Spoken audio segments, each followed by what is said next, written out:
Okay, there we go. That should be fine. No, don't exit. Keep that up. Okay, great.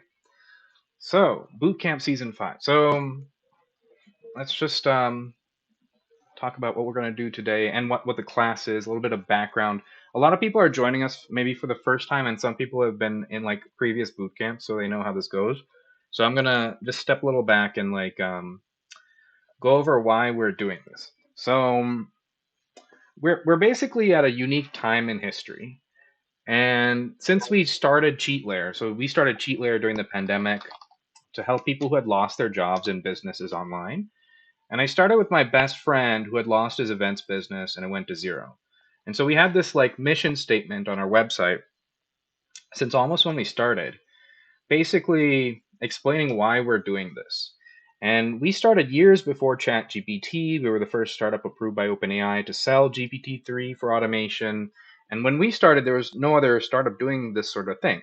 So we had to explain to people why we were doing these things, but also the goal wasn't to like make money or build AI agents or anything like that. Our goal has always been to help the customers I was mentoring during the pandemic, hundreds of people globally who were struggling. A lot of them were destitute. They could only meet with me at a phone or a library, and I would help them build products basically. So I started with my best friend. He lost his events business. We set up this thing where we would stream famous chefs in Seattle, and it's called Field to Table now, and that went well. But after that, I was quickly referred around globally, helping people like around the world build any product they wanted, including people in like France and India. I helped someone set up a marketplace, a bunch of like random tools. But you can imagine it like helping hundreds of people globally. That becomes very quickly um, overwhelming. Oh, someone wants to join the call. Hold on. Let me move them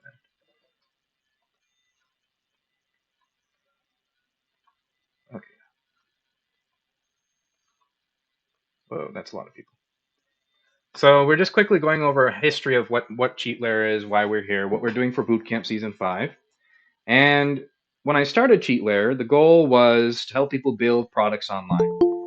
And so we started out, let's see what this is. Okay, one more.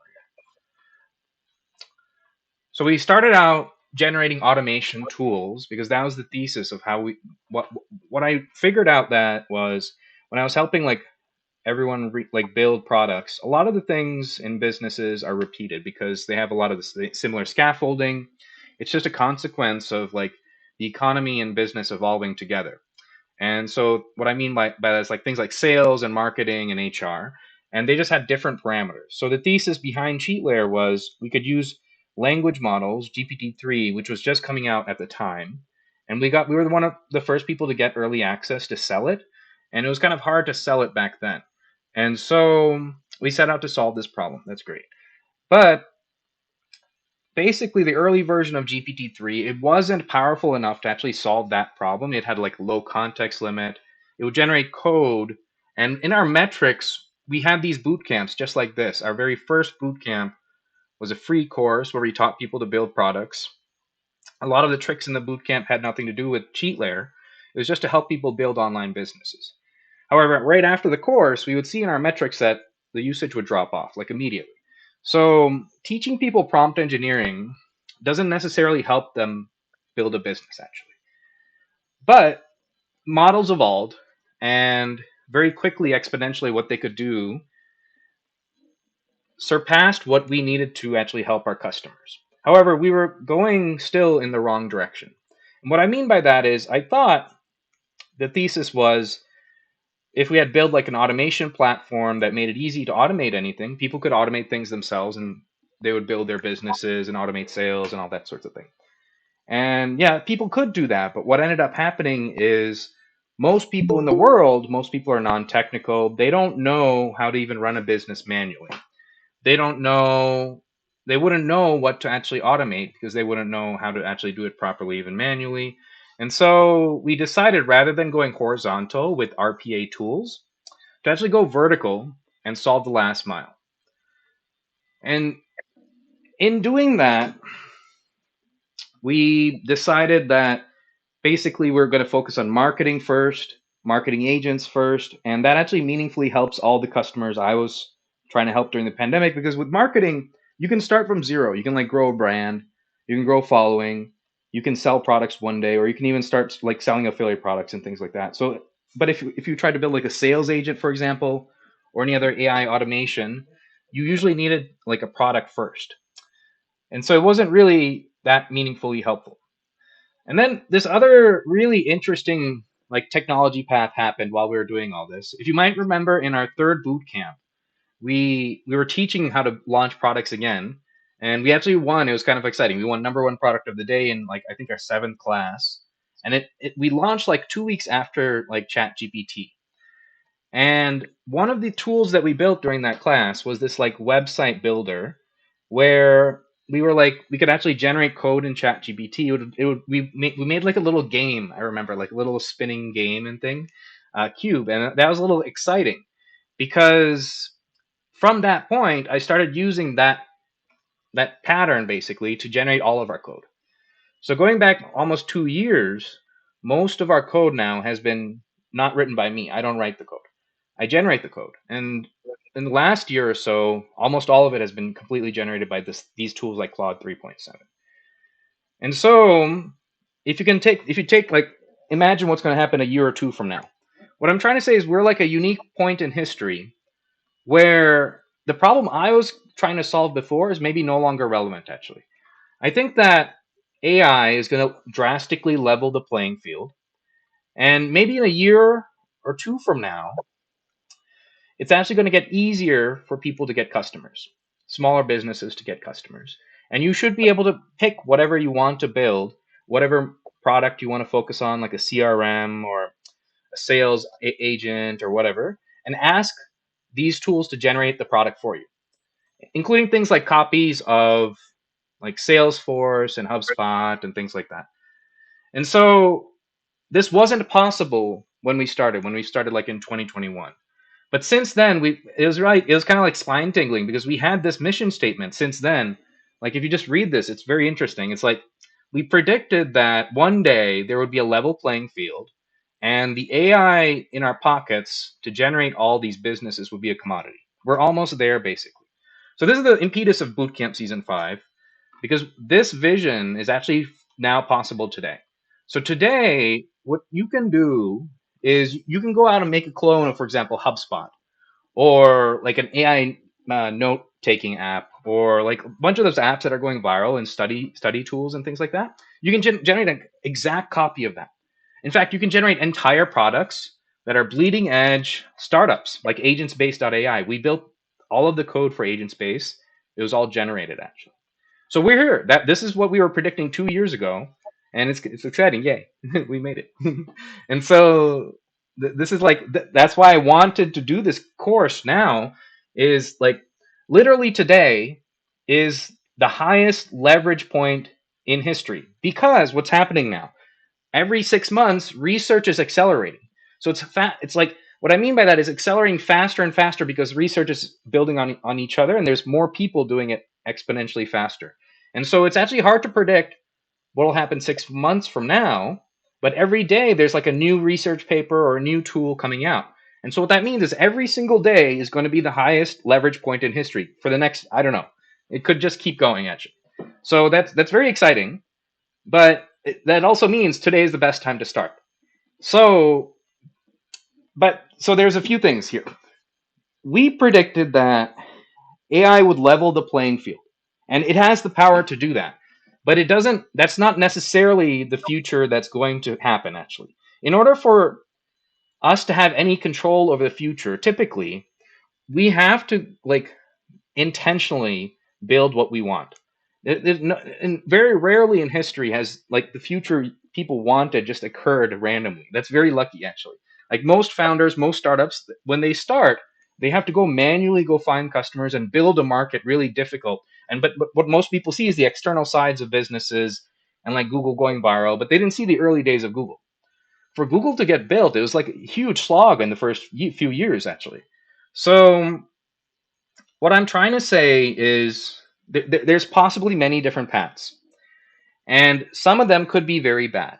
So we can imagine that AI, like the top models, get owned by monopolies or billionaires that lock it down and basically concentrate the value at the top of the market, basically, in these monopolies.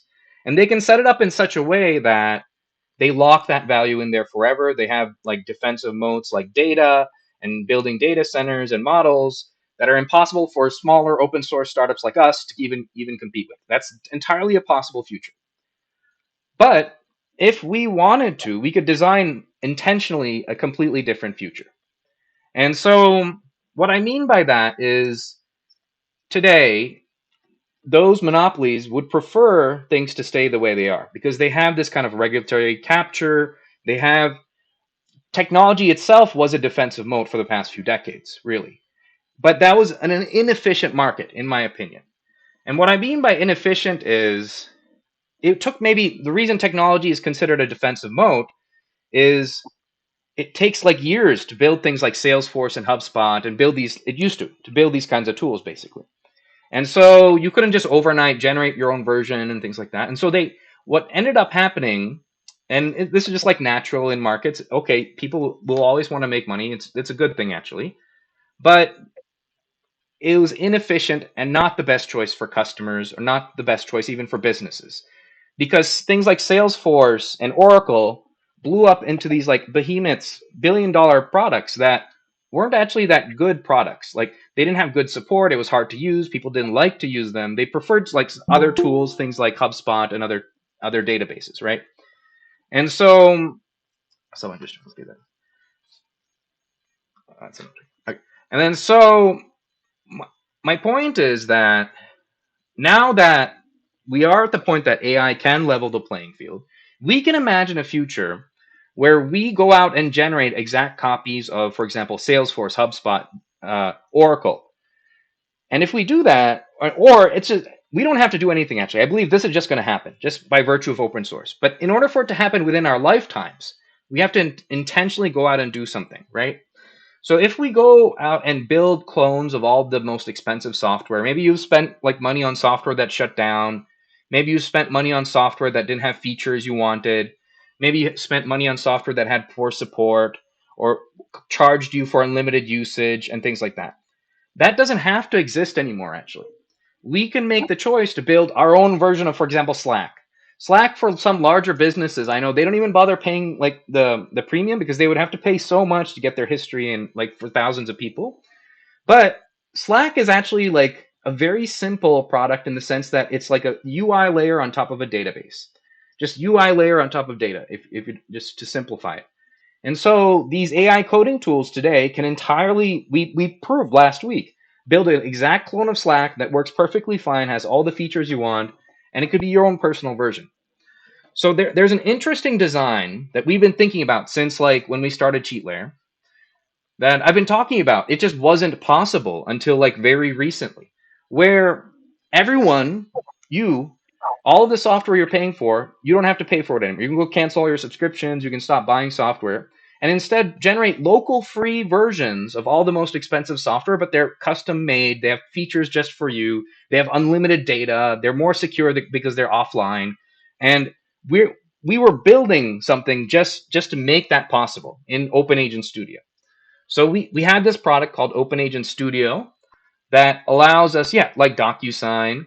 And DocuSign is so simple. Like it's very easy to build it. But I think the thing with DocuSign is like it has like these network effects. It has like brand authority and trust.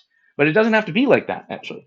So basically, we built this tool called OpenAgent Studio. It's an agent builder, but it also had the ability, like one of the small pieces of the thing it could do was it could generate like products basically.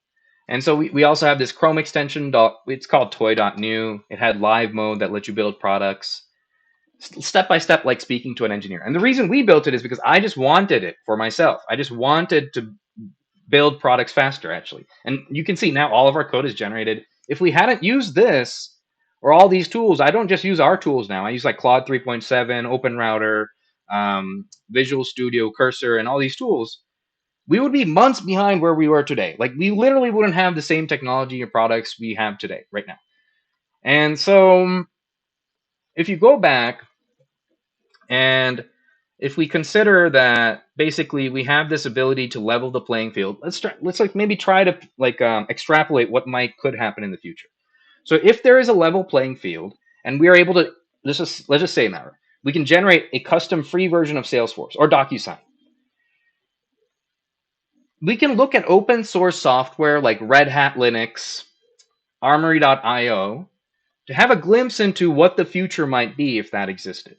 And it turns out that even though Linux is free, enterprises, Red Hat Linux is $1 billion company, pay billions of dollars just for the support, just to teach them how to set things up.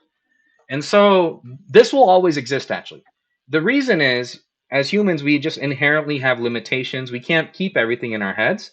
And so we're always, if we want to build bigger and better things, we're always going to want people to help us do things for us. And so one possible future, I'm not saying this has to be the future. It could go in a very bad direction. It could be like more monopolies and close down AI, is that yes, we build clones of Salesforce, but because people still need support, there will actually be thousands of Salesforces. One for every region, one for every market. So you can imagine like a Salesforce just for the Northeast, just for real estate, or just for cars, right?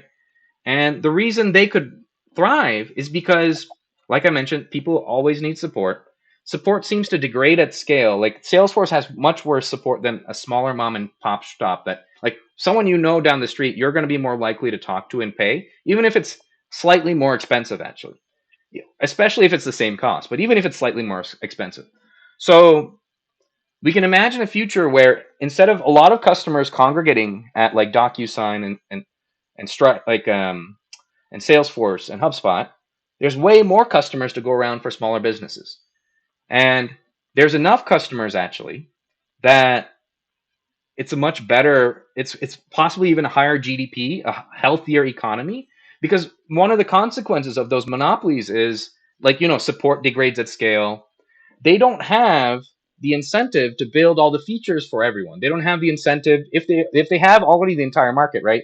Oracle doesn't have the incentive to really innovate a lot. They have these huge contracts. So basically, so essentially, we can create this future if we want to, where it is also actually injecting value back into the economy. Because what really happened over the last few decades is a lot of value was congregated in these monopolies, but it was an inefficient process. If you imagine that instead of paying like Salesforce and HubSpot thousands of dollars, like imagine all the millions of startups and companies that paid Salesforce and HubSpot, right, over the past few decades. If all that money went back to those startups and smaller businesses, what do you think they would do with that money? They would put it towards growth and better products. So since that was such an inefficient process, it's actually entirely likely that if we open source specific versions, if we just go out and like this is our mission, it improves the economy drastically. And we know this is possible because if you go look at like even this server, like what we're streaming over, this website, our website, every website on the internet right now is hosted on free Linux servers. Why is that? Why aren't they doing closed source thing? It's because it's actually just a better product. It's just like iterated better. It's value was given back to the economy, and all that value was used by startups, and we grew much faster. Okay, so I'm not saying okay. Some more people want to join. Oh yeah, let these people. So, but I'm not saying that this is guaranteed to happen. It's actually entirely possible that the bad future can happen. The future where monopolies still maintain control, it's still an inefficient market, and a lot of that value is still taken out of the economy. So, in order for us to see this happen, someone else wants to join. Us together, anyone we can find, have to actually intentionally go out and build this world that we want. And so, this is all just like a big background on why this bootcamp exists. Since the first bootcamp, if you go back and if some of you weren't in our first bootcamp, it was like most of the course had nothing to do with our product. I was teaching people tricks of how to just start businesses online. And like we had a competition where we paid like $5,000, mostly to lifetime users who would never pay us again anyway. So why would I give all this value back to people? Because our goal wasn't to like make a lot of money or build products just for the sake of being famous or anything. It was actually to help people build businesses. That was our goal from the beginning, from since the pandemic. Because I was like, it was really hard for me. If you can imagine, startups are just hard. Most startups fail, actually. A lot of people aren't really honest about that, but most startups fail. And that's fine. Startups are hard. It starts to start to create a new market. That's fine. But if you can imagine, most of the hundreds of people I mentored, they weren't successful. I mean, I taught them like how to build businesses. They learned, but in order to actually be successful in a startup, it would be very odd if they were all successful. Actually, that would be like some kind of fluke or something. But actually, now today, this new future that we imagine that we're so close to, everyone that I was helping, like since the pandemic, could start a business. If we go out and build this future, they could all start a business. It could be a completely different economy. It could be better for more small businesses. There might be even be a like in general GDP and the economy should grow faster if we do this. So Bootcamp season 5. So the theme of Bootcamp season 5 is build the future you want. We're going to start slow today. We're going to teach you how to like start to use these tools and have a little fun. And by the end of today, you should know all the tricks that I use to build agent space. Every single trick that I've used to build entire products that we get customers for that pay us $10,000 a month. Okay, so you can build bleeding edge products now, or you can go copy like AI note taker apps entirely and build them entirely yourself. Keep them for yourself if you want to, so you don't have to pay for them, or actually go sell them. And I'll talk about how to validate ideas, how to prioritize ideas. Like, even though you can do these things, doesn't mean that that business might be successful. So there's a lot of there's a framework that I follow that can increases your chances of success, that focuses on things that will likely be still profitable in the future. So in today's class, we're going to focus on just getting started with the tools. Let me go back to the first slide. So today's class, we're going to talk about how to validate ideas. We're going to actually build some live tools today, and you'll know all the tricks I know that I'm using to iterate agent space daily. In fact, we generated features this morning using this actually. So, and then next class, we have this exciting update to Open Agent Studio that I've been talking about for years. So you might remember, some of you might remember that I talked about this like in Bootcamp season 3, but it just wasn't possible because the technology wasn't possible yet, but now it's finally possible. And what I was talking about is like this future where we can build all the most expensive software for ourselves, like HubSpot, Salesforce, whatever, and host it locally, offline. And the model we use to generate it is completely free.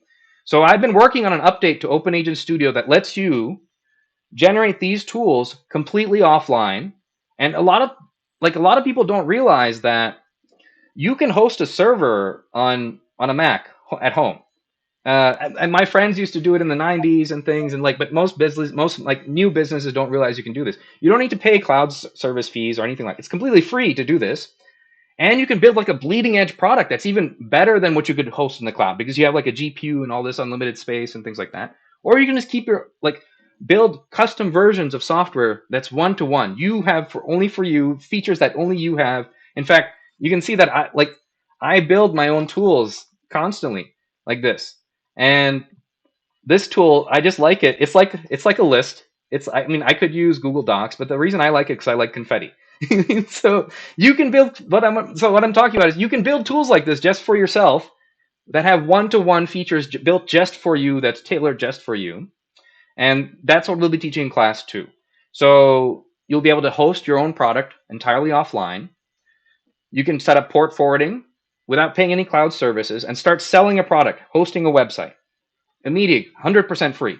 That's what Open Agent Studio 2.0 does. And you don't have to write any of the code. You'll just prompt it, just like what we're doing here. And it's like Codex was just released by OpenAI, like literally yesterday. It's like Codex, but it's free. So that's one of the exciting things. Hold on, let me add someone. Okay.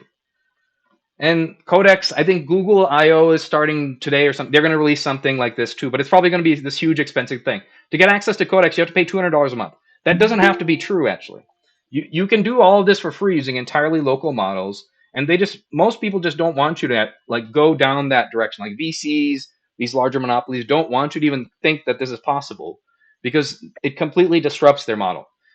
And that's okay. I'm comfortable with that. And so because it's just better for people. Like our goal has always been like how to make it easier for my customers to build businesses, basically. So after class two, so you can think of class one as we'll be focusing mostly on front ends, building MVPs, testing ideas.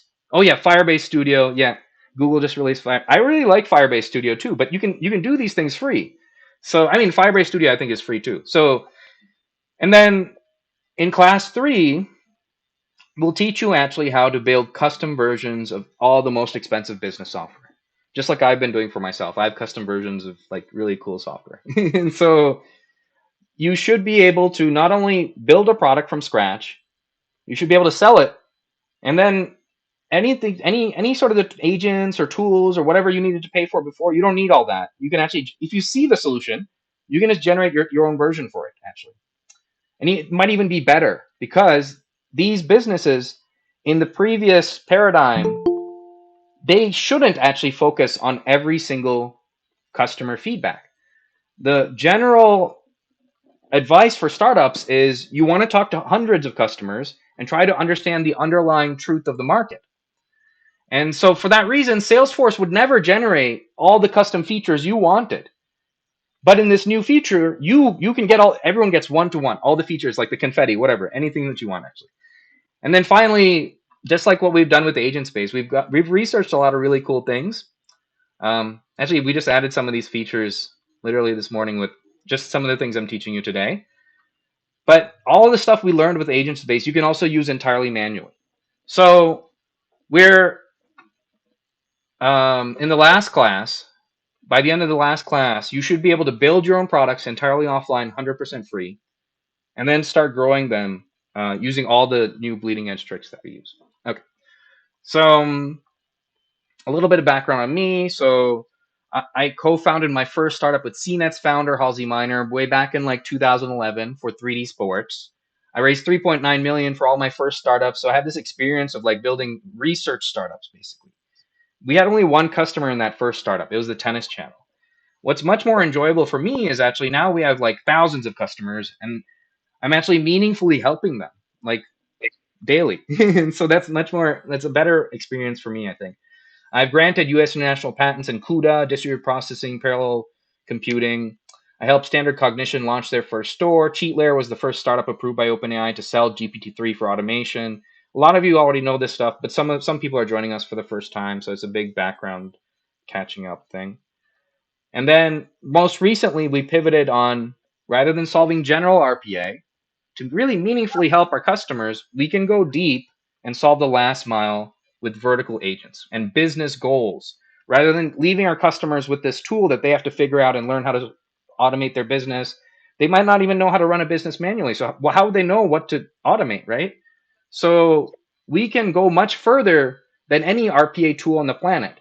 And actually, I have this rack of phones next to me. We have this network of hundreds of phones that would cost thousands of dollars to set up.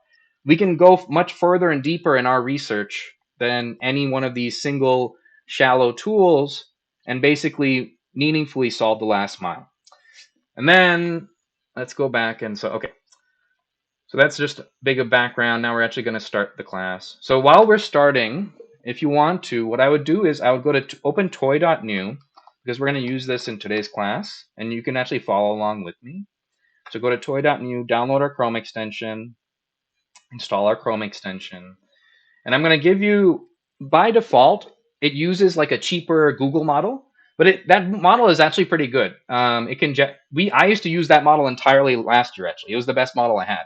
But now I'm just kind of spoiled with Claude 3.7. So I'm going to give you guys a key in a few slides. So you can just follow along exactly with me and try to experience what we've been experiencing for the last year. And by the end of the class, you should be able to do everything I can. The only difference would be like you would have different deep industry insight that I wouldn't have, and you could build completely different products that I would never be able to build actually.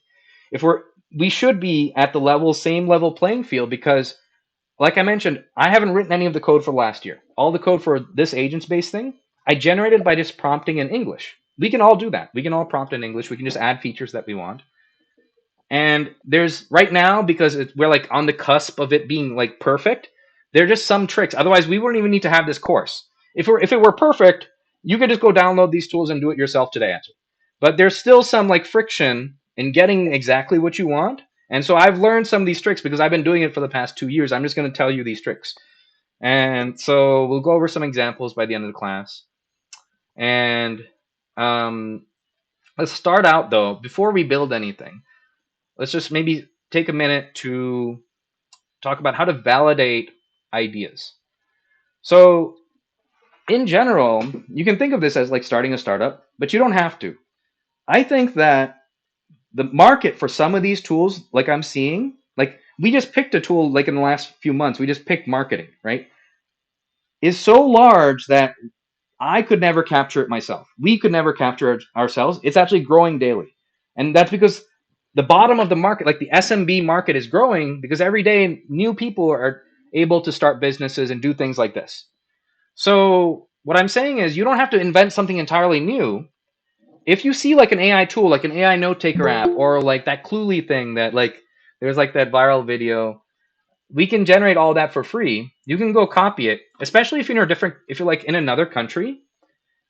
These problems are so large. The market for these solutions are so large that you will probably get customers who have never even heard of the other tool, especially if you're in another country. One interesting thing we've learned is like through growing cheat layer and agent space, our conversion rates in like Australia and Spain and Brazil are way higher than the US for weird reasons, like and Indonesia.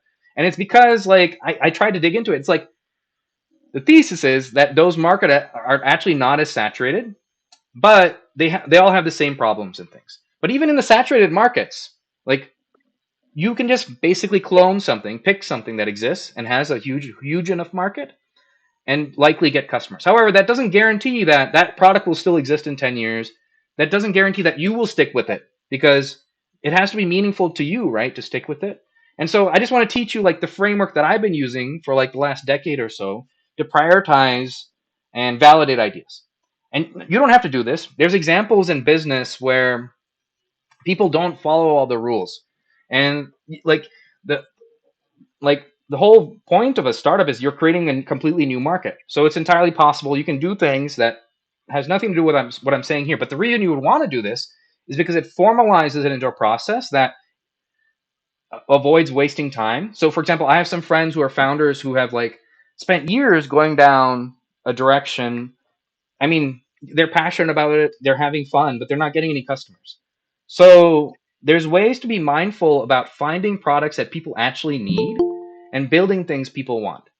And this is not just my insight. This is like basically it's a lot of insight that I've collected over the years from mentors, YouTube videos, Y Combinator, and all of the best advice that actually worked out for us basically. And so what you want to start out with, and this is kind of important. This is probably the most important thing. If you can imagine, everything else is equal, right? It, just just trust me that we're almost on a level playing field. What I mean by that is you can basically build everything that I can build.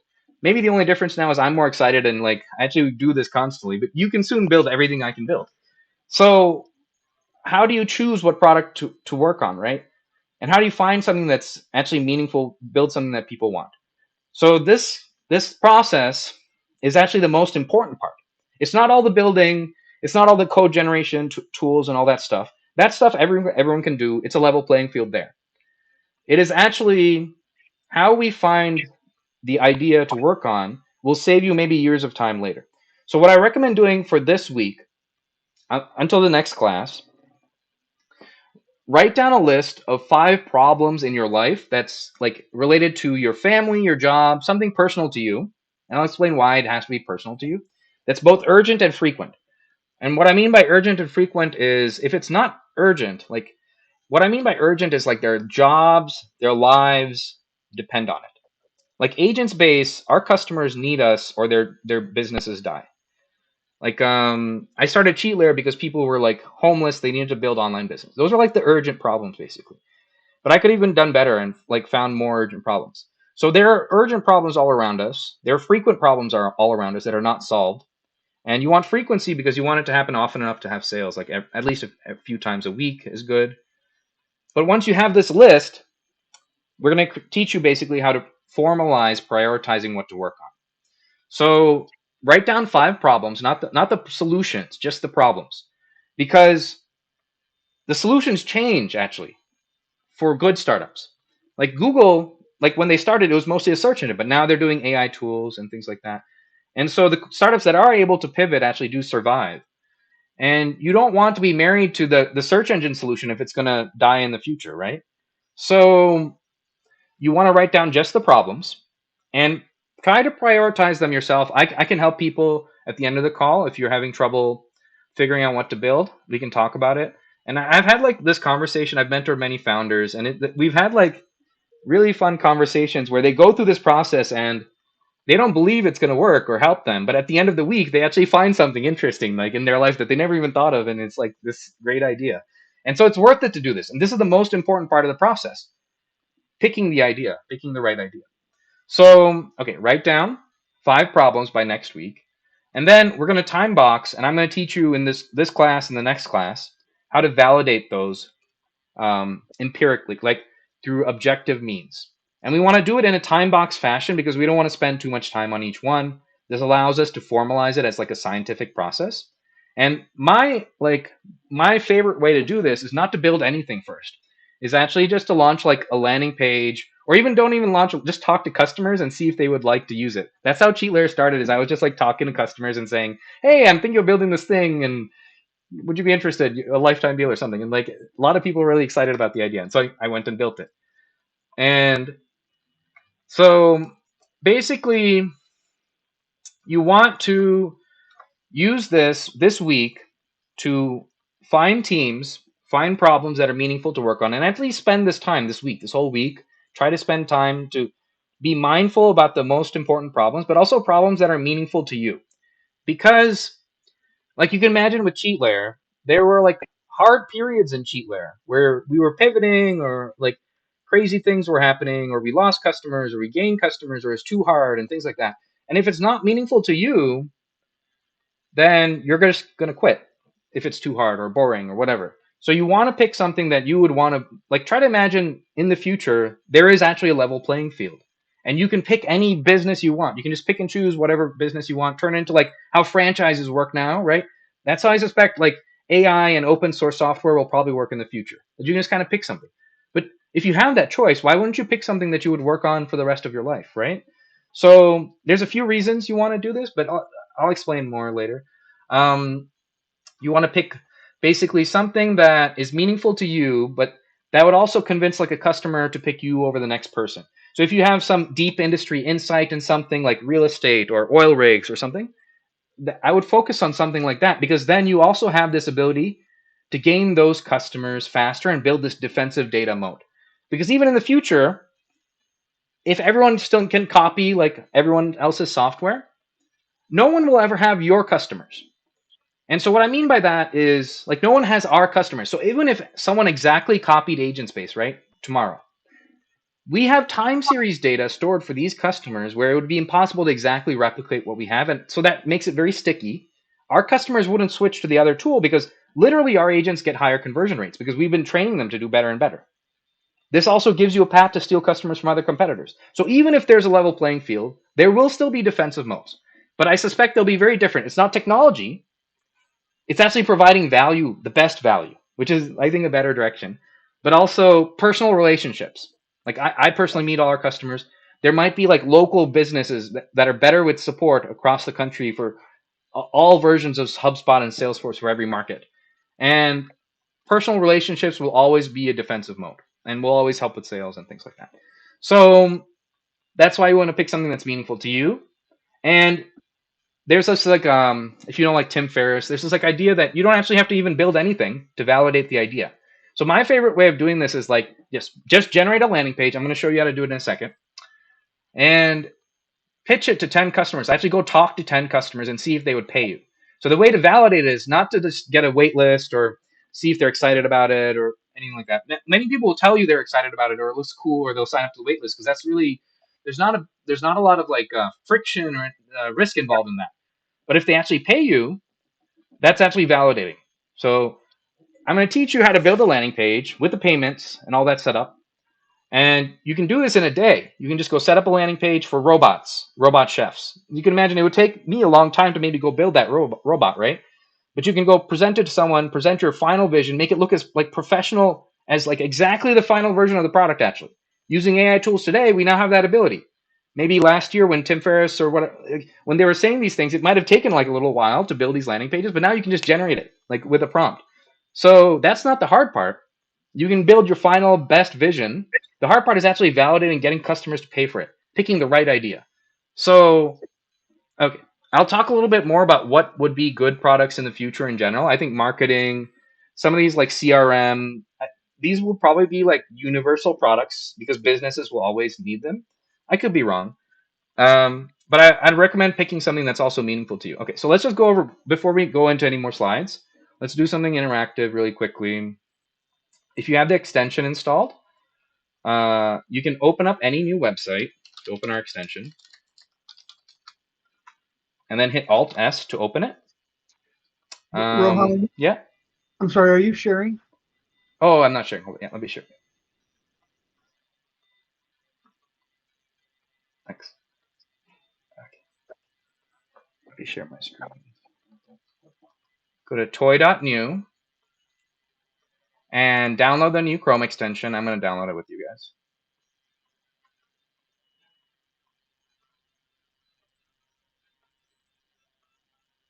Okay. And then open like a new tab. It has to be Google. It can't be the new tab function. Extensions only work on websites. And then you can hit Alt S or click the icon, the puzzle piece in the top right hand corner, and click toy.new. Okay, so let's add an API key.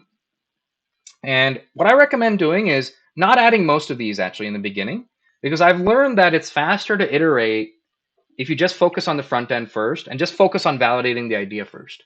You can actually just generate just a landing page. You don't have to build the entire product, and you can figure out people are really willing to pay for it. And if as soon as someone pays you for it, then go build it. But if no one pays you for it, you don't have to do anything. Or if not enough people pay you for it, just like you can be honest with them. You're saying you're just testing this.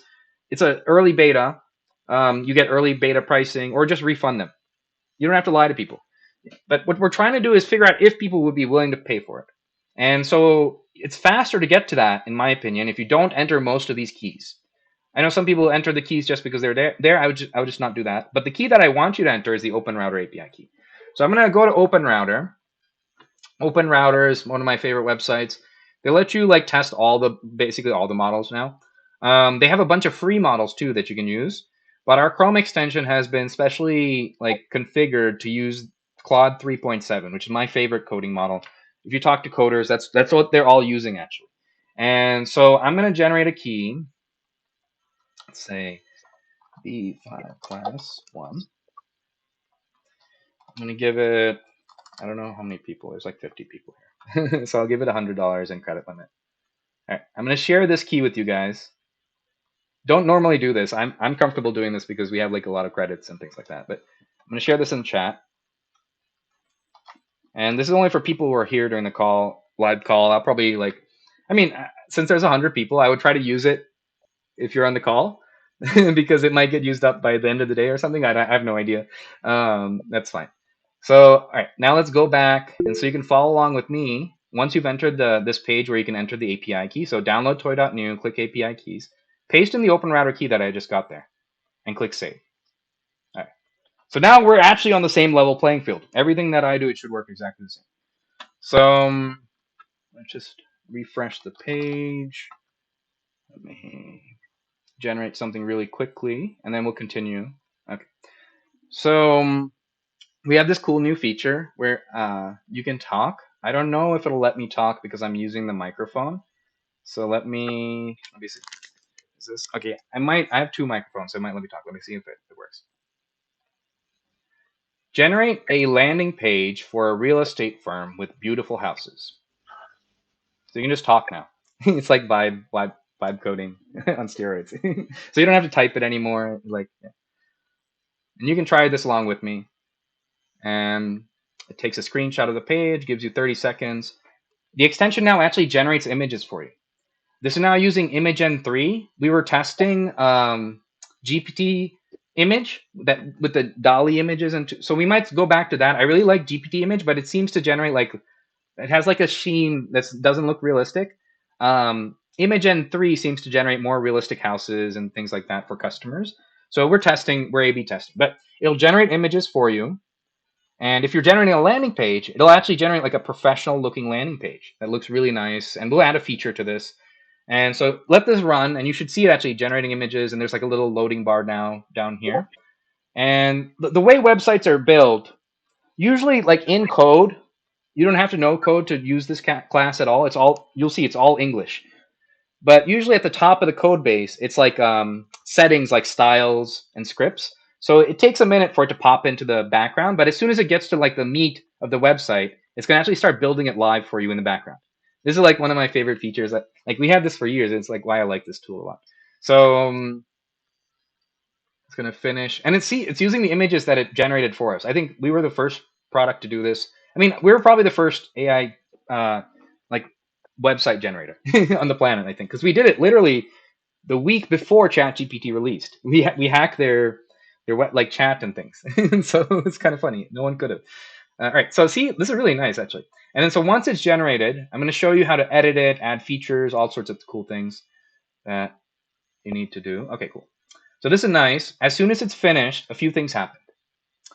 You don't need to be logged into CheatLayer anymore. This is a 100% free tool now. So you can generate unlimited websites. There's no limit. You might want to use like the Open Router key because in my experience, it just gets you there faster. But last year, I wasn't using Claude 3.7. I was using the model that this is the free version that we're using. Which so what I mean by that is we can get the exact same results. It just takes longer to iterate.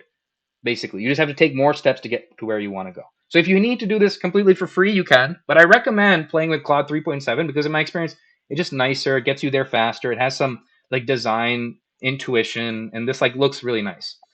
Now that like I said, a few things happened. It downloaded every time I'm generating something. It downloads a local copy. You don't have to integrate GitHub yet, but if you do integrate GitHub, it'll save it to GitHub as well. So the reason this download thing is useful is in coding, if you're a developer, there's this idea of version control. And Git, Linus, the inventor of Linux, he built Git, this version control system, just to make it easier for him to build Linux. He built it first. So essentially, what it does is it allows you to if you make a mistake, go back, revert back to the last working version, or um, like branch off, create branches, and all sorts of things. So now you can also do this too, but you don't have to do it with GitHub or Git. You can just do this with these downloaded versions. So if it ever goes off the rails and makes a mistake, you can go back to the last working version. You can look at the code. You can copy the code like this, and then just go open a new editor, and then add a new feature, and you're back on track basically. You can just add a new feature from the last working version basically. Oh, someone wants to try. Okay. So I'm going to add a feature to this one just to show you how that works. So let's go back. Like I mentioned, every time it generates, oh, I don't think I mentioned this. So yeah, a few things happens. It downloads the website and it hosts it on this website. This is live on the internet. This is on our CheatLayer website. We'll probably move it to toy.new. It doesn't really matter. But this allows you to iterate and share it with friends. One of the cool features about this extension is you can clone any website, but you can also iterate products very quickly. I built it this way because it's like the style that I like to use. So now you can open it again here and add a feature. So actually, how I built like CheatLayer and Agent Space the last few years is this step-by-step process, and I never add more than one feature at a time. That's key. And this is just a limitation for the models today, but this is very useful. This is like one of the things I mentioned why it's not a perfect thing yet. Oh, someone built something cool. Okay. So let me add a feature here. So let's say add a functional mortgage calculator at the bottom. And hold on. Yeah, I'll just do that. But you can add, you can ask it to do other things. Like for example, you can say swap out one of these images with the hero image, or change the title. Whatever you want it to do, think of it like you're talking to an engineer who's building it for you, basically, step by step, adding features and things like that. So while that's going, I can maybe bring up one that was finished. It was kind of like that. Okay, yeah.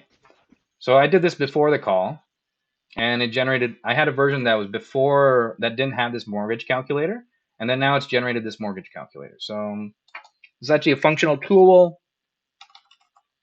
Yeah, it actually works. So you can build entire products, SaaS products, products that hook up to backends, do all sorts of like add, even like products that use machine learning models. I'm going to go over an example today that uses like AI tools and machine learning models and things like that, which is kind of fun. So this is gonna take a while to finish. So it's gonna I'm gonna let it finish, and then it'll pop up with the update when it's done. Okay. The other way you can edit things is you can also oh here hold on a second.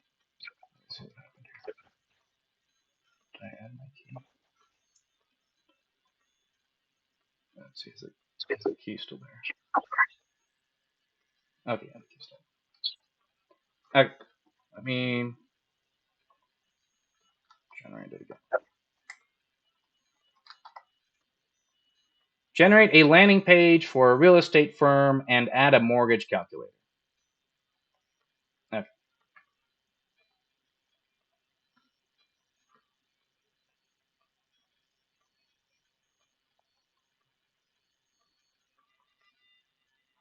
All right, it's doing it again. No, I'll let that go in the background. Okay. So let's go back to the slides while that's going. All right. So how to find like it's actually more important to learn how to find the right problem because it's going to be very easy soon to build these things. It's much harder to pivot and find basically product market fit. So how do you go and build an MVP in one day? I recommend starting with the riskiest assumption first, the hardest part of whatever product you're building. So actually, some of these features in that screenshot is from Agent Space that I generated this morning. Like yesterday, we didn't have this ability to pause campaigns and like resume them and things. And if you're building a product, designing it from this kind of AI tool uh, world, I recommend doing it so that um, um, oh yeah, here's the new website, mortgage calculator. I recommend following this pattern basically. So the way I like to do things is I start with the riskiest assumption for a few reasons. One is you don't want to end up building like all of the UI and then get to the end and run out of context limits and have it struggle to build the hardest part. You actually want it to spend most of its context quota basically on the hardest, riskiest assumption of what you're trying to build. It could be an AI tool. I'll show you how to build like actual functional AI tools that like use the webcam and images, PDFs, whatever you've seen online. We can build everything. You can even ask me questions at the end of the call, and we can like do some live coding and things like that. So start with the hardest part about it, like the hardest technology, and then add features around that, like step by step. This is how we um, so this is how we built Agent Space and all our sales agents and all these things. Yeah, we can do like voice commands and things like that. And then add the UI around the riskiest assumption, add features around that step by step until you've built like the final version of the product. And this is after you've validated what you want to build. So I wouldn't go and build everything. I mean, do it during the class just so you learn. So I'm going to give you like some homework that's maybe not related to whatever product, but just so you like test and learn how to do some of these things basically. Um, and so make sure you use Claude 3.7. There are models that are better for higher context limits like Google Gemini 2.5. Eventually, if you go through this process, you're going to run into this problem where Agent Space, for example, the context that we need to generate all of this is now like nearing the limit of what Claude 3.7 can do. So eventually that's going to happen to you too if you keep generating, adding features, building whatever product you want to. So that's why I would start with the riskiest assumption first. But then you're going to have to use some of these tricks until we get to the point where we're at unlimited context windows. Um, Gemini claim that they have a 1 million context window, but really, if you have a 1 million context window, you also need to train on code bases that are 1 million context. Otherwise, you're not going to be able to generate them. And so it's actually a statistical process that hasn't really been trained yet because there's very few like huge context models and databases that have been trained like that. So there are a few tricks that you can do. So one of the tricks is, yeah, you can try moving to Gemini. I recommend keeping Open Router Chat. So Open Router Chat allows you to paste in your code base and then ask it to, for example, generate just piecewise updates, small things, and it'll tell you where to copy and paste it. It might even just do, you can do multiple files and just do one file and things like that. This gives you a path to continue building. Eventually, what's going to happen if you follow this, if you ever run out of context windows, to keep building any complexity of product you want, because eventually that's going to happen.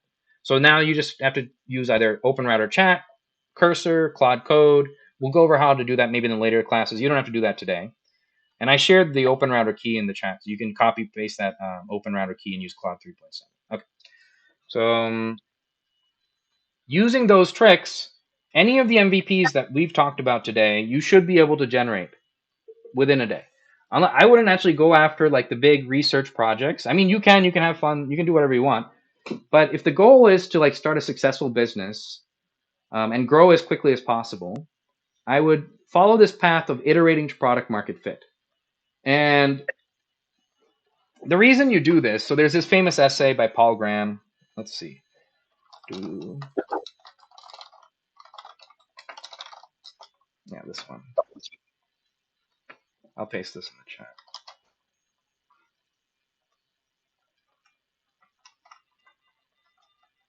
I'd recommend reading this first. So, oh yeah, I'll get to the questions at the end because we're like almost at the hour. So these classes usually go like over the hour. I'm recording it. I'll send the recording to everyone who is invited, and I also send the links for like projects for finding teams. If you have to go, that's okay. So I'm going to try and get to the last few slides as quickly as possible, and then I'll come back and answer questions. So, so let's go back here. Do things that don't scale is this idea that before you go build anything, you can actually make the customer as happy as possible. I recommend reading that essay. It's a very cool story about the early days of Airbnb and some of the Y Combinator's best, most successful startups in the history of startups. And they didn't build anything. The early days of Airbnb, they used to actually go set up air mattresses and things. So the reason you do this, and we learned this with Agent Space as well, is you just learn faster doing things manually. And rather than spending like months building some technology and then showing it to customers and then realizing they don't want to pay for it, you can actually just talk to customers and figure out what they're paying, like the underlying truth of the market is. Talk to like 50 customers. A single person like typically can't predict a market. So you don't want to talk to one person. You want to talk to like hundreds of people, like 50 people. And you don't want to listen to the feedback of maybe any single one customer because they wouldn't be able to predict the market either, right? As if a single person can't predict the market, it can't be you and it can't be a single customer. And the reason this is hard is just chaos theory. Like there's this idea that it's hard to predict the stock market, right? We can't really predict the stock market. I mean, some people can, but the reason is because the market is so hard to predict. You need to do these kinds of statistical methods to learn across an aggregate, testing, things like that. The best way to do it at this scale is just to literally talk to customers. I don't recommend doing like A/B testing because all those testing methods actually take you further away from the customer. If you're looking at like analytics and stuff like that, in the first days, you want to actually go literally talk to customers, like host events and learn from things because you're going to actually learn having those conversations. You will learn things that you will never find in that analytics dashboard in Google Analytics. You'll get insight that you'll never get in those dashboards actually in like Mixpanel and Hotjar and those things. And so all those tools eventually are necessary because startups get to such a scale or businesses get to such a scale that they just can't. But that's like they just what typically happens is like support degrades at scale, the product gets worse and things like that. So you want to stay as close to the customer for as long as possible, and use your landing page, just the landing page. Don't even build anything yet. Just generate a landing page just to start the conversation. show them the landing page, say, hey, this is what I'm building. Would you be interested in? And then they'll say, hey, yeah, maybe I want this and this and this. And say, oh, why do you want that? And you just kind of dig deeper and try to understand the underlying reason, not exactly what they want. Because there's this famous saying by Henry Ford that if he had asked like his customers what they would wanted, they would have said faster horses. So like it's very hard, like just like that, it's very hard for a single person to predict, like just like the iPhone and things like that. But even with the iPhone and Henry Ford, he like Steve Jobs didn't like invent the iPhone overnight. It was like he talked to many customers over years and understood the market actually.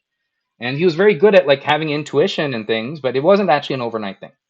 So yeah, so all of these ideas, iterating to product market fit. Product market fit is this idea that you build a product that satisfies a market that is large enough.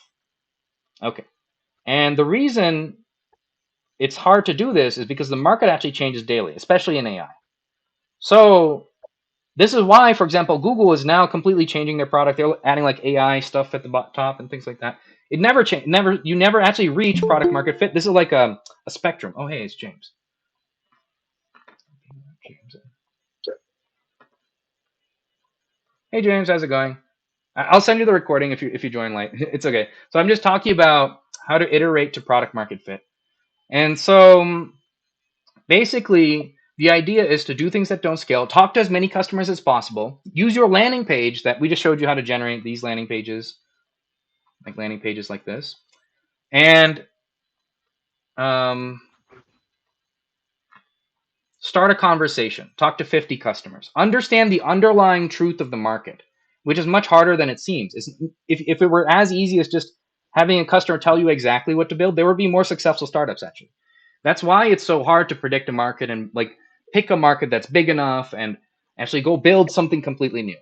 I don't recommend actually building something completely new in the current like market that we're in. You can pick like an existing product that's already selling well, like an AI note taker app or an AI. I think a lot of like student tools, like study tools, are probably the fastest growing tools today, and they go viral because people are in school, they see their friends using the similar thing, and they want to use it.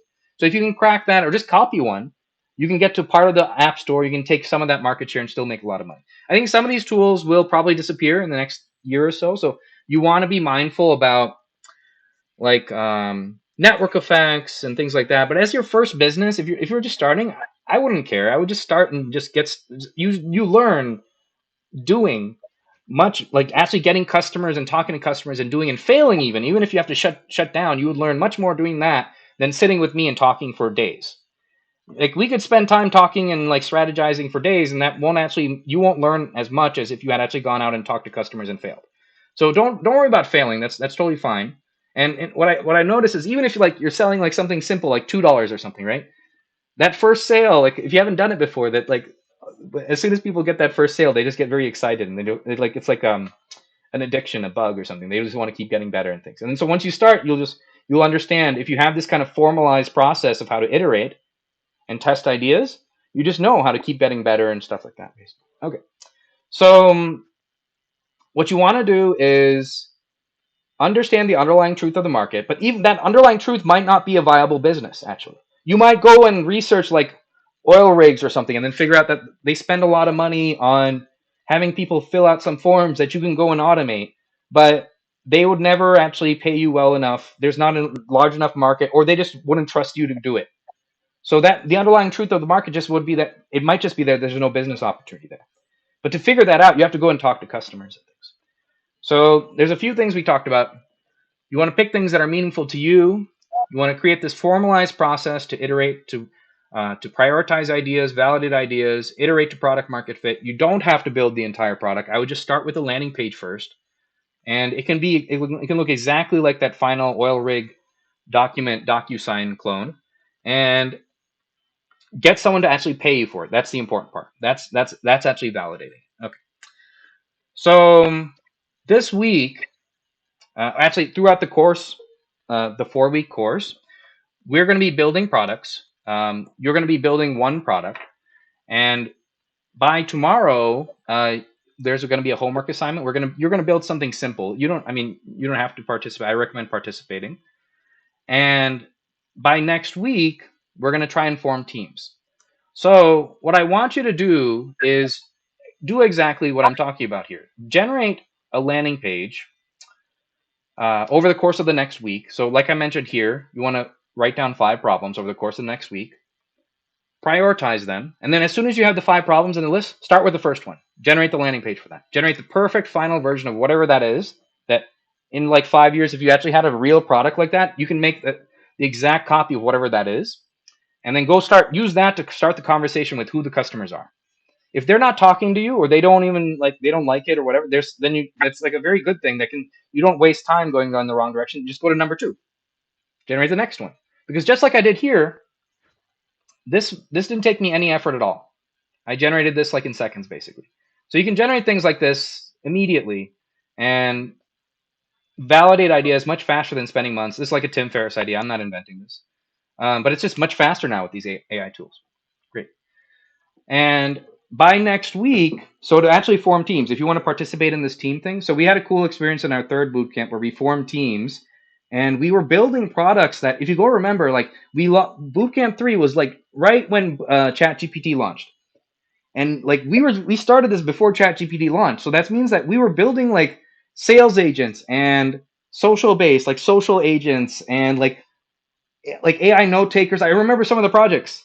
And if you go back and look at those projects, what happened like a year later is like people actually built those products and raised like $50 million for exactly the same tools we were building in Bootcamp Season 3, but we were doing it like a year earlier.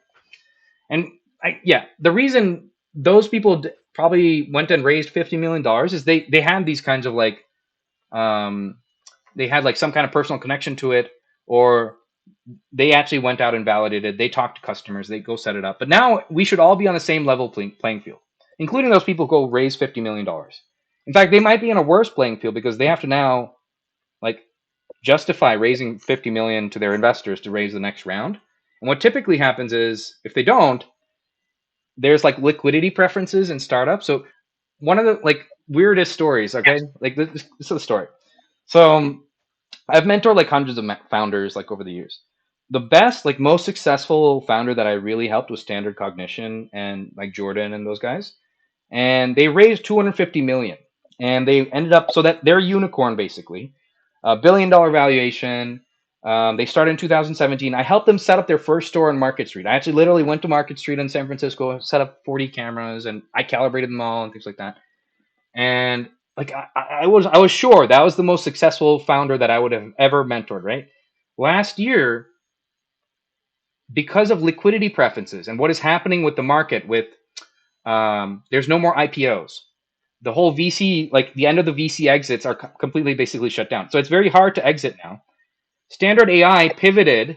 Instead of autonomous checkout, they now do autonomous analytics and retail things. And they fired that founding team. So that founding team, they're no longer the CEO. They're not. They got nothing out of it. They, I think they work at DoorDash now, actually. And so, I mean, not as a DoorDasher, actually in the company, but so they spent like 7 years. They raised $250 million because of liquidity preferences. They didn't get anything.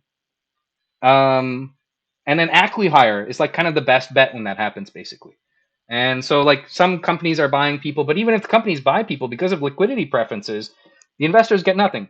Imagine spending like a decade of your life startups. Normally you don't take big salaries. You take like smaller salaries than like the bigger like Google jobs and things, so making less than what your peers would have made, and then finally getting fired for it. And so like I think this will probably change going forward because we can now build all the same tools that they're building for $50 million, but there's more customers to go around.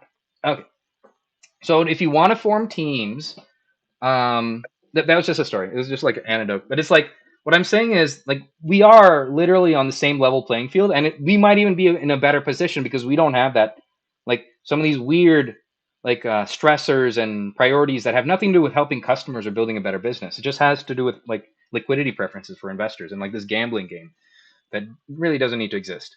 And so what I recommend doing is um, yeah, just form a team, even if you don't want to build like a product with them, but just to like learn this experience of how to do it. It helps having like accountability, support, building, learning with other people, like making friends and just understanding how to do this. You don't have to. it's entirely possible in the future that AI is so good that you don't need a team, that you can just build, you have an AI team, and things like that. So, but one of the reasons you might want a team is because if you find other people who do have that deep industry insight, that gives you the unfair advantage. Because imagine everything else is equal, and you find like someone who's an expert or someone who has that, like why they would pick your customers would pick you over the next guy. You want to look for all the unfair advantages that you can find. So generate a landing page. This you can do this by the next class, next Saturday. Use toy.new, generate a landing page. You can use the key that I save the key that I put in the chat. You can use that open router key. I'll try to maybe add more credits to it or increase the credits or something if it drops down, or I'll email you guys like another key or something. So we have a lot of credits that we can give away for this course so that you don't really have to spend money for the whole course. So just ask me if you ever run out of credits for open router or need it, like if you need help building things. Okay. At least for this course. So um, generate a landing page just to start the conversation again of one of the ideas that is in your list. And we did this in like the last bootcamp. We tried to do it in Reddit. I'm going to try and focus on LinkedIn now because I think that's where most of our ICP people who want to build businesses, maybe people who are recently maybe going to get fired or did get fired, got replaced by AI, they're the people that we're helping actually, and that's where like maybe the next billion entrepreneurs might come from. So I'd recommend doing it on LinkedIn and just generate your landing page, copy the URL. So each one of these that's hosted on our servers, you can just copy the URL. You can generate unlimited of these landing pages, post it to LinkedIn, tag me on it so I can see it, and then hashtag Bootcamp Season 5 so I can find it basically. And just do this sometime before the next class. And what I will do is before the next class, like right before the next class, I will compile the list of all of the projects that we have, and I'll send the email to all of you guys so you can go review the list of everything. And if you see anything that resonates with you, then go comment on it and try to start a conversation and say, "Hey, I want to maybe work with you on something like that." And this also helps you because if other people see that you're building in public is like one of these things. You could get your first customers just by doing this process of posting to LinkedIn because other people will see what you're building. If you're following this what I taught earlier to how to prioritize problems, then you should be working on a meaningful problem that's already urgent and frequent. And if we're correct that LinkedIn has the ICP, then your customers should probably see this actually. So you will start what I did like years ago. You will start building in public. I think you don't have to give away all your trade secrets or anything like that, but it helps you get your initial following, your first customers, because like people like hearing stories. They like hearing like some people just like being part of the story, but also like when you make sales, right? There's like tricks in sales where as if you can relate with someone, right? This is why sometimes sales reps talk about the weather before the call. If you can kind of relate with someone, you're like there's something that's like you're on the same page. You're much more likely to sell to that person who's like maybe your friend who lives in the same city, went to the same like sporting event that you did than some other random person, basically. And I think this is going to be exponentially more important in the future when there's like a radical level playing field. Personal relationships will probably be like way more important. Personal brands, distribution networks, things like this. So yeah, post it to LinkedIn, tag me, hashtag Bootcamp Season 5. I'll send that out to everyone. This is just for forming teams. It's optional. And after you find someone that you want to work with, try to schedule 1 day a week for like just for this course. You can continue after if you want. 1 day a week to meet with them and sync with a weekly all hands. And I'll talk about that maybe next week because it's not relevant. This week you're still looking and like ideating and things like that. That's fine. The all hands is just to like help you like work. You have heads down time and then you can sync up and iterate basically. Great. Okay, so all right, this is the fun part. Okay, so now let's start building some stuff. Um, Okay, so I already shared the. Oh yeah, we're actually pretty good on time. Okay, so I already shared the Claude 3.7 key. I think some people just joined, so let me just see if I can share it again.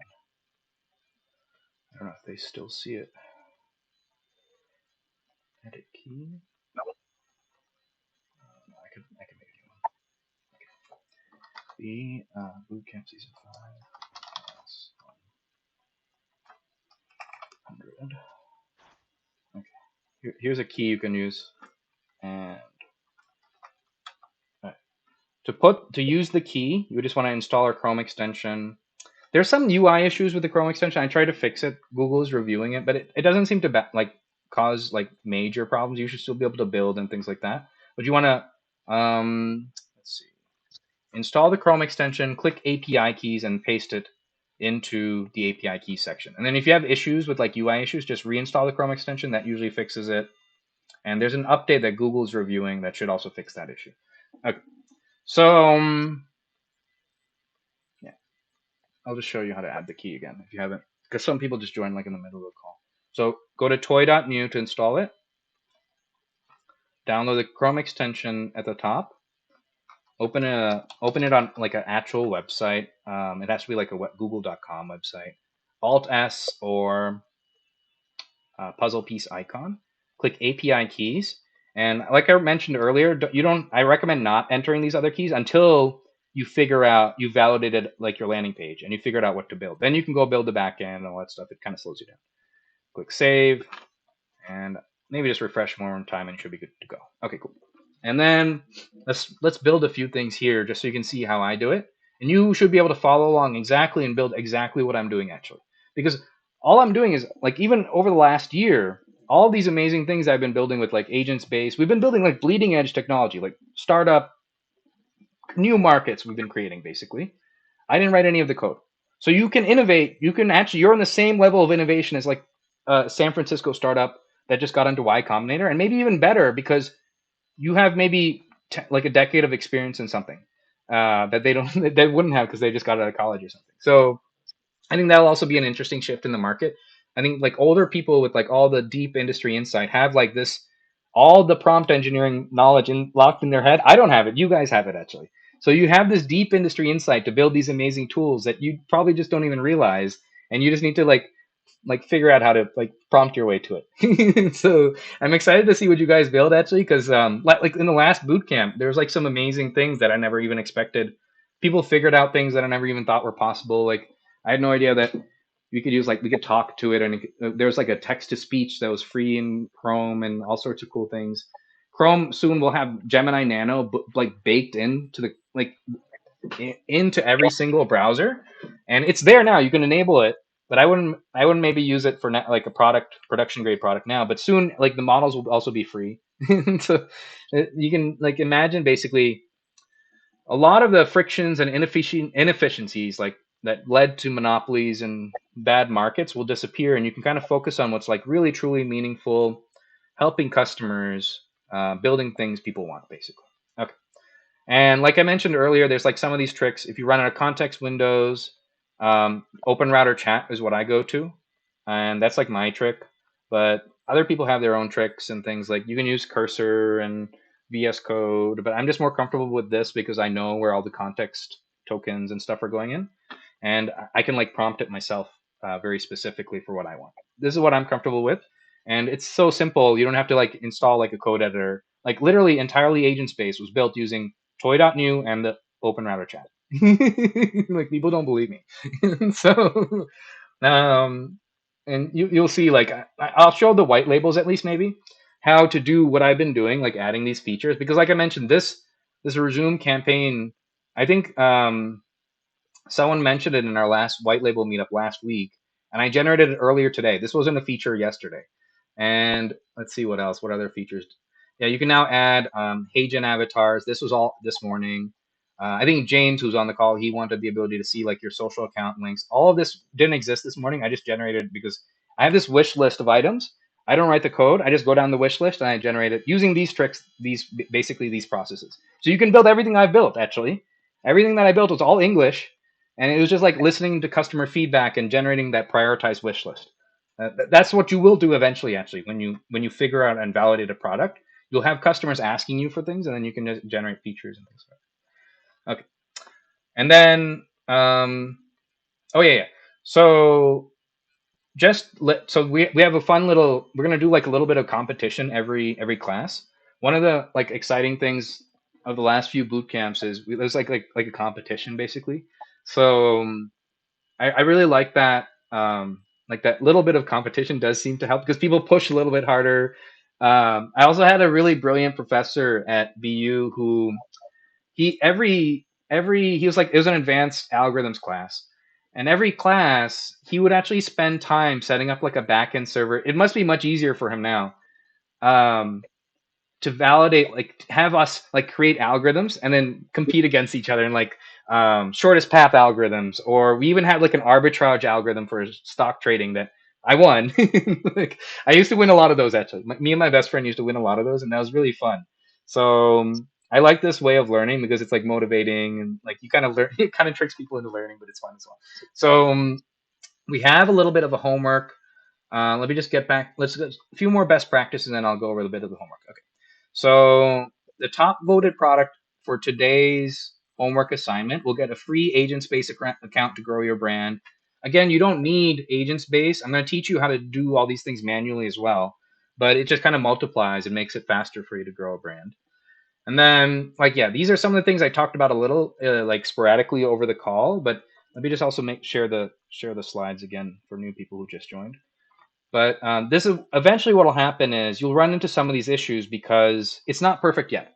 We're kind of on the cusp where what I imagine perfect would be is like unlimited context windows that have already been trained on large code bases. Google is working on that. I suspect maybe Google might be the first one, or Anthropic, to solve this problem.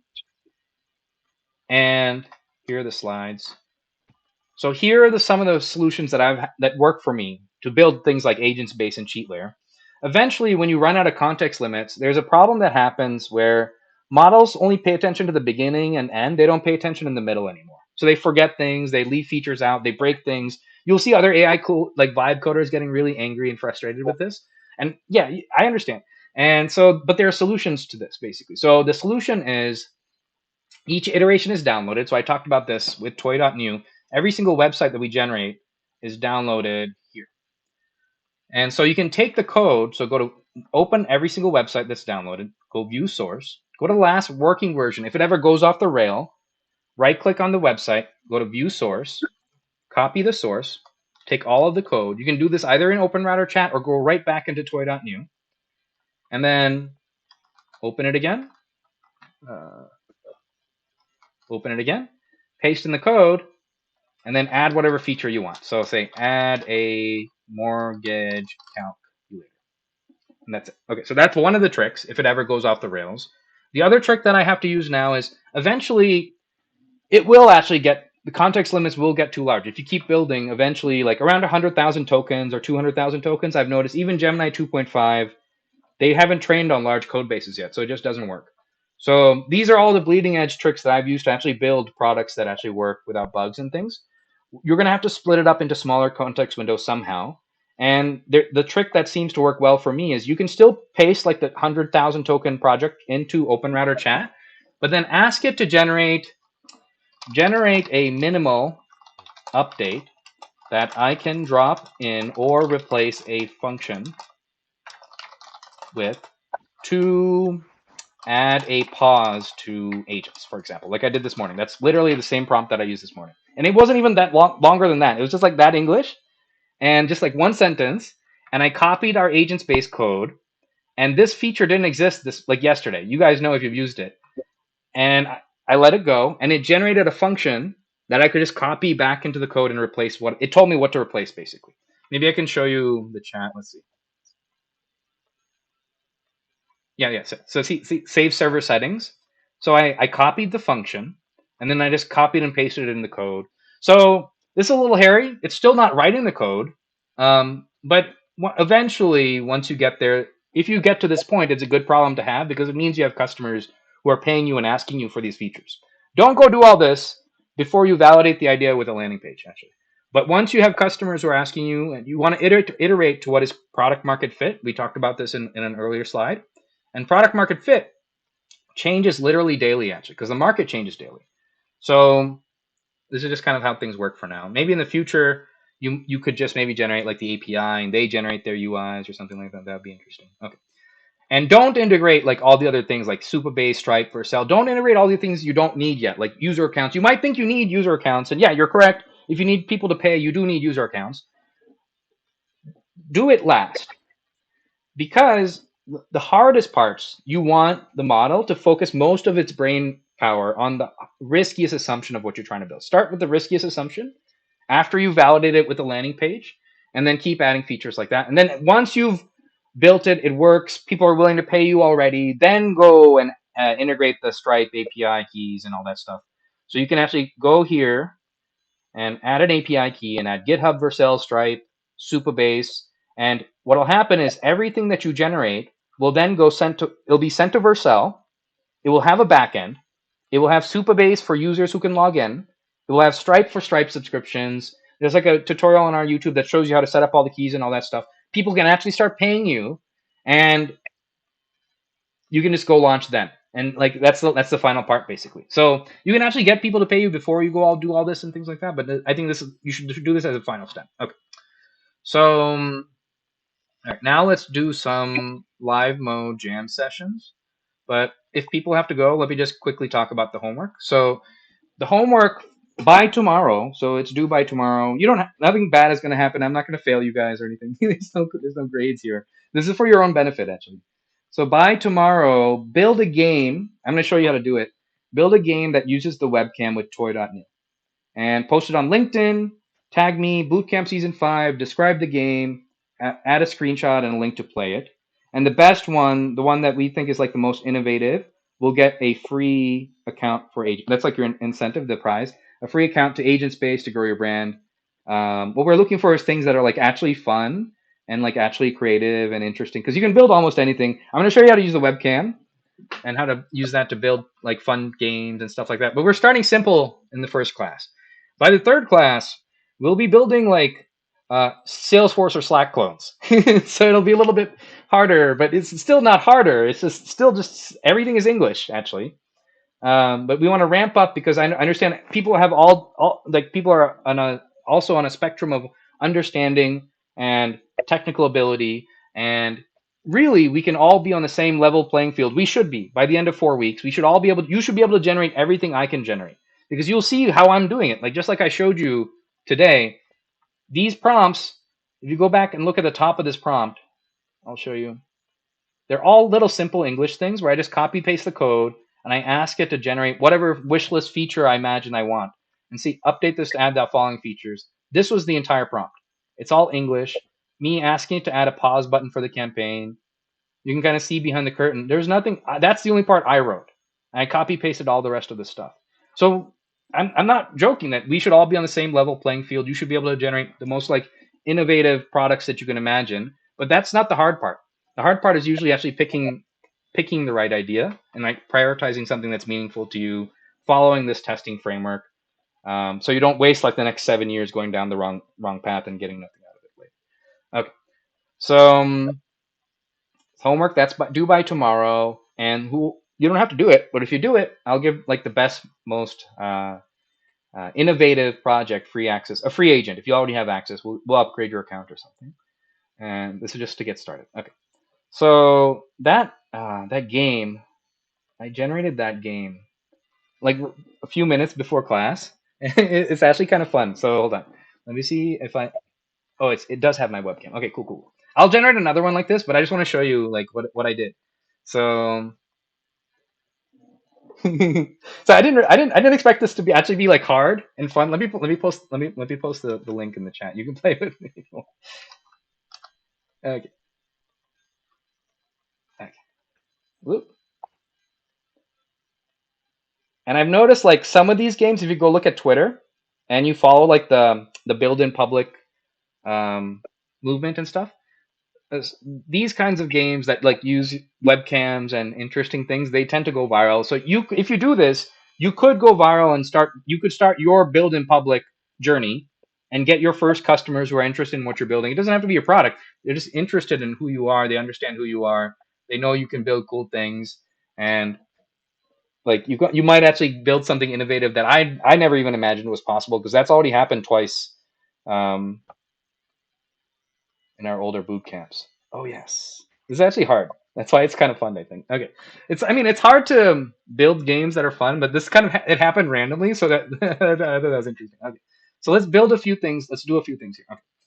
Let me build a landing page again. We did one already. Let me do, yeah, we did a little. You guys saw the landing page. I'll send you the recording. That's how you build landing pages. That's how you validate ideas without building the whole product. So you can start there. Those are kind of simple. And if I'll do one example. Okay. Let me make sure my API key is here, and then we'll go on to like more interactive, fun stuff. So, okay, my API key is here. Generate a landing page for an underwater real estate firm. I just want to see what it does there. That's interesting. So if you missed the first part, uh, if you do add the Cloud API key, the landing pages tend to be better, but our system actually generates the images for you. I think there are some tools like Lovable that require you to enter the images and things. So, oh, that's interesting. Underwater real estate. That's funny. Okay, it'll generate the images, and it'll actually generate a professional-looking landing page. Like literally, the agents-based landing page was generated this way. Like we're making money. Like you can make money, and you can validate your idea, and it can look exactly perfect, like the final version of whatever you want to build in the future. And you don't have to go build everything else. You just want to validate to the point of someone wanting to pay for it. And this is so easy. You can even do like you can just set them off. You can have a list of ideas. You can generate a bunch of them and very quickly this week validate them actually. Like you can just say, oh, no, no one wants to pay for that. No one wants to pay for that. Oh, someone wants to pay for that. That's it. You go build it. Okay. So that's going to finish. That takes a while to finish. Like I mentioned, if you missed the earlier part of the class, the way code in HTML is designed now is usually the beginning of it is like style or scripts and things like that. Or, hold on, let me do it again. Oh, that might be it. That actually might be a bug. I saw that again. All right, let me do it. Generate a landing page for an underwater real estate firm. It's okay. You get unlimited websites. Okay. So while that goes, let's go back and start like one of these things. Okay, yeah. Let's do one because it's actually the homework one. And then I want to do like an AI tool that actually uses the OpenRouter API because you can actually build like fully functional AI tools and stuff. Let me just show you. If you have to go, let me just show you like an example of one that I did before class, literally before class today. You can even see it. That's funny. Um, so this is like a model, like a design choice that I'm probably going to have to teach in like the next few classes. But in the future, you can imagine that software is probably going to be free. Like anything that you see in the world in software, you can generate your own free version actually very soon. So the way we design software is also probably going to change. We probably don't need like huge cloud data centers for a lot of these things, actually. What I think is a much better model is like a bring your own database, hosting it locally. That's why we're building Open Agent Studio. I think that's an amazing design. Um, or bring your own key model like this, basically. Bring your own key, bring your own database. So I'm going to teach you in class 3 a trick where you can drop in something called Firebase. Oh, nice. Here's my underwater real estate. Oh, wait. This doesn't look like Claude 3.7. So I think what happened is if a key gets used too many times, I think they might like block it or something. Let me see. That might be what's happening. Let me see. We can check. There's like an activity. Oh, it is Cloud 3.0. Okay, never mind. I was wrong. It's fine. Go ahead. It's just kind of ugly. Okay, that's fine. This normally looks better than this, but that's okay. So if you want it to look better, you can just open it here and add another feature. You can say add um, a water desalination calculator or something. Calculator. Yeah, this is how I've been building all my products. Just keep one step at a time, keep adding steps, iterating basically. All the wish list features, including all these agent space features this morning. Basically. Okay. So that's going to now add that feature. Nice. It's a little faster. I'll do maybe a few more examples. So I'm very comfortable with this. So I like assume you guys probably know how to do all these things. So I'm just going to go a little bit slower and show you like how to do these like step by step. If there are errors, like if things break or something, that might happen sometimes. You can actually, if it doesn't work, for example, something like it didn't do what you wanted, you can right click inspect, you can click on the console, and you can actually just copy paste everything that's in the console into this chat, and it'll fix it. That's how I fix these things. Actually, I don't, I no longer even try to fix them myself. So you should not feel ashamed or like this is like like this is this is like not the bleeding edge way to do this. This is actually the best practice. So, okay. So that'll continue. That takes a while. And let me go back here. All right, now let's try this one with a new open router key. Okay, keys. Create an API key. Test this one. This is just for me. And here we go. So this was like a webcam. I'm going to show you how to build your own version of this soon. So, okay. So, capture and analyze. Oh, insufficient credits. Oh, wait a minute. Hold on. I don't have credits. I have integrations.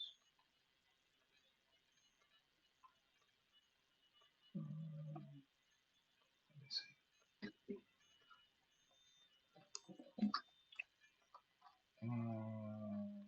Test key 2.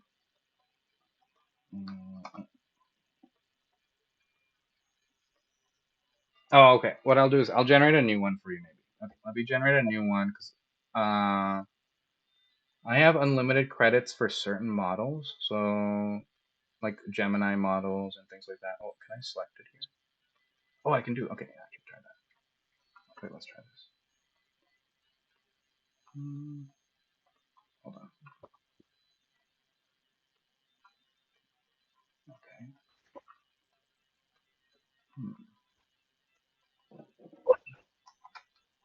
Saved.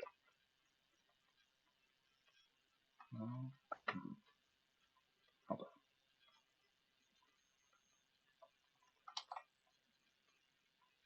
Okay. Let me generate it again.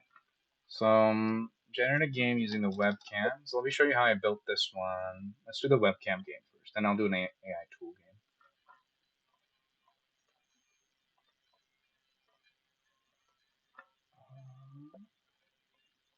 Okay, let's try it. So let's do something new. So I did a car. Um, oh, okay. Yeah, let's do one. Generate a drawing app that uses the webcam to track the hand and draws. Oh, okay, still working.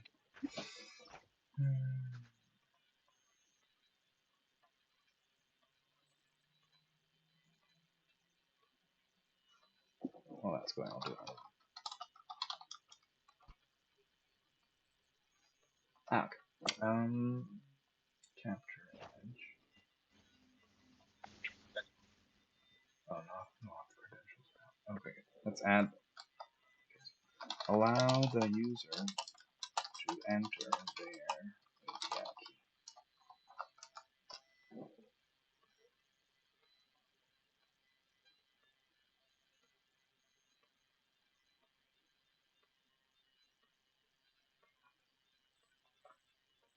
Okay, that now finished. Let's go to something else. Oh, that's okay.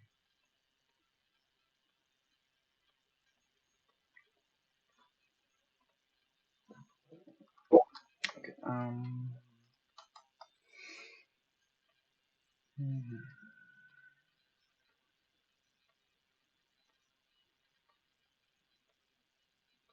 me think. What else?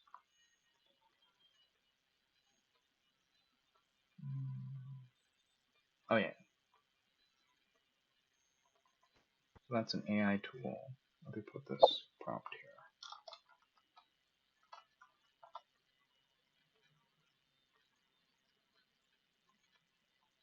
Okay. So what I did was I just copied the API. Okay. Capture an image. Okay. Capture the image. Process the image. Looks like it's processing. Oh yeah, there. Cool. So like this is a simple AI tool, but like generally what you want to do is, oh, interesting. It might have. Okay. Anyways, you want to follow this design pattern where like the user can enter their own API key, so you don't have to like expose your API key. Don't paste your API key into these prompts because without like a limit, they might spend a lot of money and things like that. But you can test this with even like the free model. So what I did here was I just went to Open Router and I picked a model, this one, like yeah, this one, and I just went to. Can't see your screen, Oh, Roland. you can't Sorry, see my man. screen. Oh, okay, hold on. Wait, really? I'm presenting. That's weird. Hold on. Let me try again. Can you see it now? Yep. Okay. So the way I did this was I went to Open Router and okay, I went to here and you can pick any model they have. So this model was free, but you can find like better image models are like GPT-4 image models and things like that. And I just copied. This is like an example. So I just copied this. Actually, the curl might be easier, but it doesn't really seem to matter. So just copy this, and I created this prompt that I pasted in the little slide section. So maybe let me just make this slightly easier to see. Okay. So what I said was use this Open Router API to generate a web app that uses the webcam to describe what it sees, and then I just pasted the code for the API, and that was my whole prompt for this. So what this does is, let me try that again. Like describes whatever is on the screen. So you should be able to generate this one too. That should be. This is kind of like a simple one. See, it kind of describes a screwdriver. Let me try a little bit, like something funnier maybe. Hold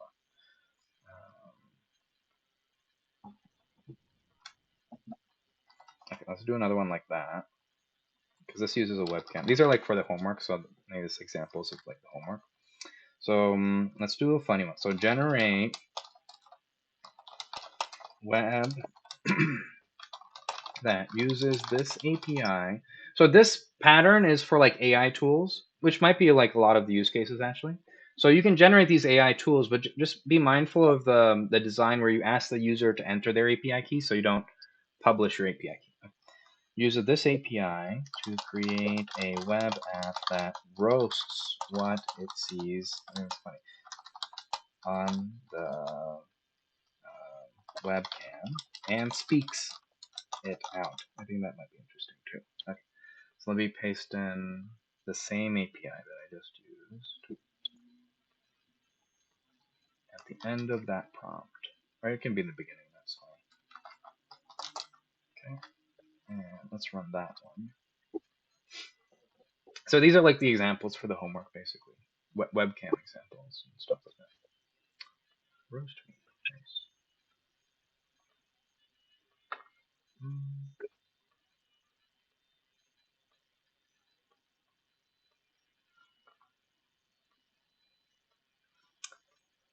Yeah, I don't know what happened to my Open Router keys. Well, it's definitely working because we're using one of my models now, but something happened with my Claude key, I think. I think maybe Claude has some kind of security restriction where if I share the key with too many people, they block it. I have to go investigate that. So something happened with my Claude key, but I'm using the Gemini key now, so that's fine. All right, so this takes a while. I'll let that finish. Maybe that while that's going, I can do another one. So let's see. Oh yeah, the webcam game. Let's see. Um, okay, let's try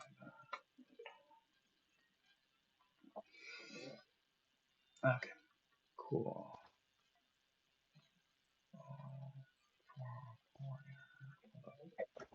Yeah, so there's maybe a good example to show you how to fix errors. Let's see here. What is the error? 401. Okay. So you can right click inspect, go to console, copy the errors. You can actually copy all of it too. I just think this is probably the most relevant one. And say, allow the user to enter their API key.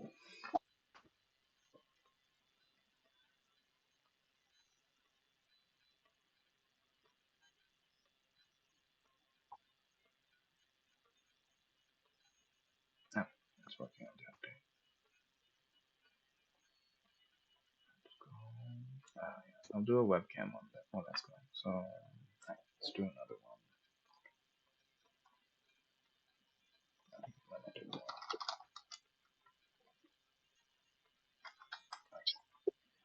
Generate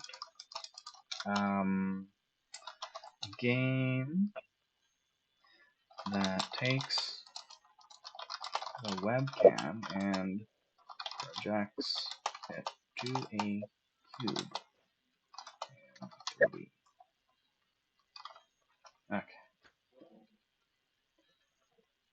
That's a fun one. This one's still going.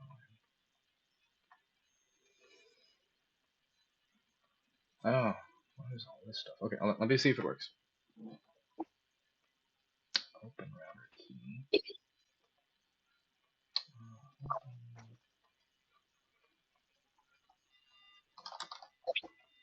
Yeah, it's weird. I haven't been using my keys at all. Weird. Okay. Roast me.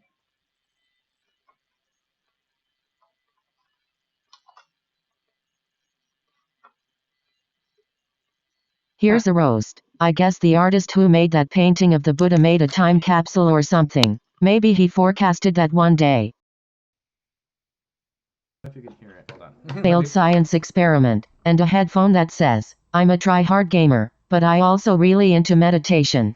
This guy's got a beard that's seen better days. It looks like it's been through a spa day and not the good kind. The grayness is creeping in and he's rocking those white headphones like they're the latest fashion trend from 2012. The shirt is a bit too buttoned up, making him look like a dad trying to be cool at a school event. And that painting behind him? It's a chick. And not just any chick. She's a chick with a flowy dress, looking all artsy and stuff. Talk about a dad joke. He's got a dad bod beard, and it's a real gray area if he's trying to be hip or not. This image is absolute roast gold, primarily because of the man's serious expression paired with the ridiculousness of the situation. The photograph features a man sitting in a room wearing white noise-canceling headphones, but his facial expression is completely unaware of the humor the situation contains. The room behind him is painted with a light blue hue. To his right, there is a painting of a person sitting down, and the person has a similar beard style to the man. The image is likely a still from a funny video or a meme where the man is reacting to something ridiculous or unexpected, and his deadpan expression adds to the comedic effect. The contrast between his serious face and the potentially absurd content he's watching or listening to creates a humorous juxtaposition. The image is a great example of a roast-worthy moment, where the man's obliviousness to the absurdity of the situation makes him a perfect target for some good-natured teasing. Okay, it's done. Yeah, that's like speaking thing. That's like a free feature of Chrome. And last bootcamp, one of our customers was like a teenager, and he built like a board game. It was bingo. Yeah, bingo, and it talked back to you. And I didn't realize that was like a feature that was in Chrome and things. So he discovered that. So you can discover things we don't know. You can build lots of fun things like that. This is just for the homework for tomorrow, so I'm just showing you how to do it. Just like using the webcam. You don't have to use an AI tool. That's one way you can do it. Oh yeah, and this game got generated. It's like it's also using the webcam. So you can do fun things with games. I have a really cool idea that I want to try. Maybe I'll do it in the next. We're kind of like a little bit over, like 2 hours over. But like, I used to do like 3D sports in my first startup, and the technology exists now to actually vibe code 3D sports because you can take like a soccer match or a football match, and you can actually like you can do like this. You can just draw lines around the field, and you can have it projected in 3D into this space where the players are like running around and stuff. We can vibe code that now. All that like everything exists in the browser now, so it's kind of funny. Okay, let me try this. Maybe I'll do that in the next class or something. That might be like an innovative, fun thing to show you, because you can actually do like bleeding edge things like 3D sports and stuff like that. Gonna work. Or did I break it? This image, a screenshot from a charming video interview with renowned tech journalist and author, Malik. shows his gratifying smile and passion for work as he answers a colleague's question. Malik is a well-known Indian-American technology journalist and author, and one of the founders of Giga. While he has had a successful career in technology journalism, you could make a few less than complimentary jokes about his dated haircut and goatee. The image is remiss in showing the rest of his attire, so you might have to keep your funny remarks to his coiffure and facial hair. The interviewer's question also remains a mystery, so that could be a fresh source of humor. If you Okay, stop. Okay, the way I just asked it to clean it up basically. So I put the prompts that I used in the slides if you want to try what I did. So you can just, so what I did was every step you just talk to it. If it breaks or something, you can ask it to fix it actually. So like what happened here was, this is like a good example to show you how to fix bugs and stuff. This was a bug. We didn't want all this ugly stuff. So what I said was, my prompt, I pasted the prompt. I said, clean this up so it doesn't explain anything. And this is kind of the process of building, iterating step by step, building whatever you want. And sometimes it might go off the rails like this, but you can just describe how to fix it. And the process is this: describe what you want and what you see. So copy paste maybe the errors or whatever, because it doesn't actually maybe even know what's happening, and it can kind of guess sometimes. And if you can copy what you see and tell it what you want, you can kind of iterate towards this ideal product that, what did I closed it? But this one looks a little bit cleaner, right? So, I mean, there's like some dots here, but it basically works a little bit better. I think it changed the prompt to describe someone historical, or I don't know, but you get the idea. You can iterate from this pretty easily.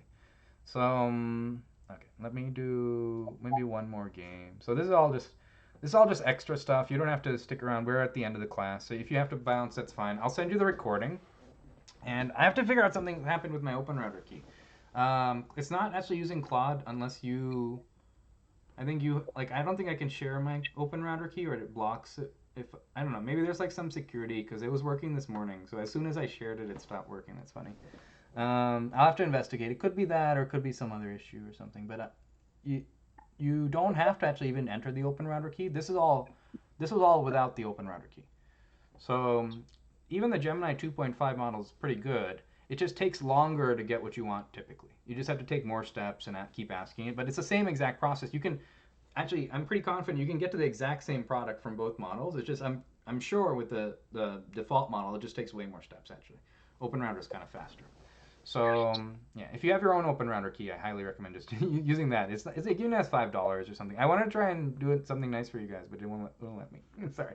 If I figure it out, I'll send you, like, maybe I'll email everyone after I test it and check that it's working, because Claude is definitely worth trying out. If you haven't ever tried it out, it's fun. Like, it does surprising things. Like, that's how I generated some of these ones this morning.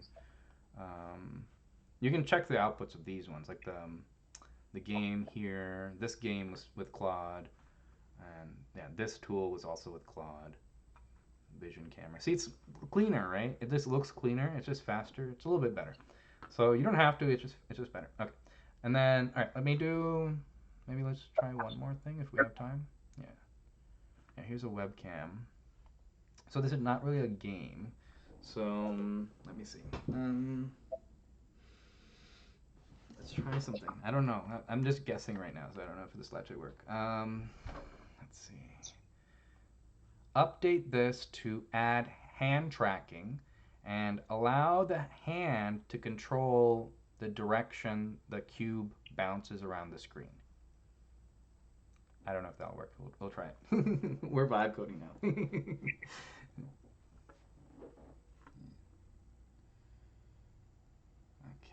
go. All right, this might take a minute. So while that's going, I can run like another one in the background.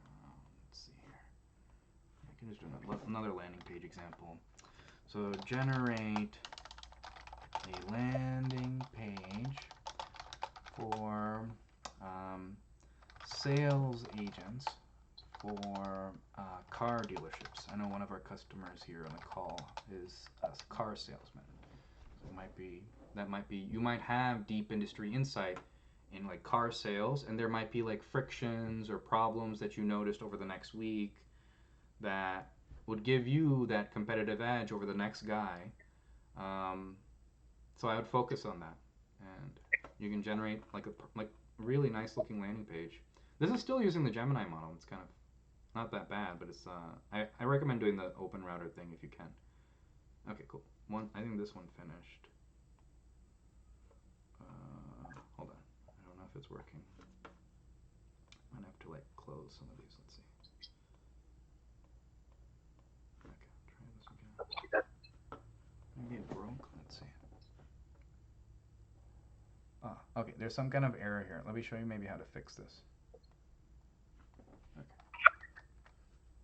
So to fix errors, you can right click, click inspect, and then you want to click on console in the Chrome debugger window. I don't know, I guess that's what you call it. And then you can just copy paste these errors into the chat and see what it does. So, here's the landing page. Still, it's a little bit simpler than the other ones. Like, let me show you the difference between this is the Claude one. See, it looks much nicer, right? Yeah. I don't know what happened. I'll figure it out. Let's add this. Fix this error. It didn't work. And paste it in there, and then do it again. Here's the fix code. Nice.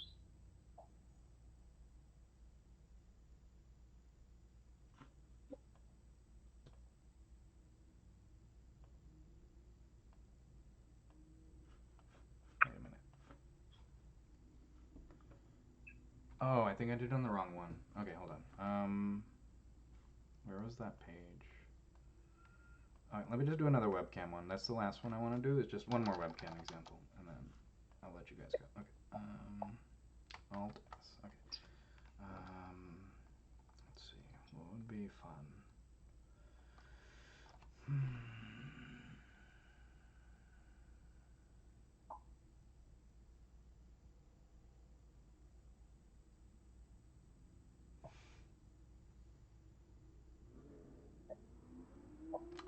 Okay.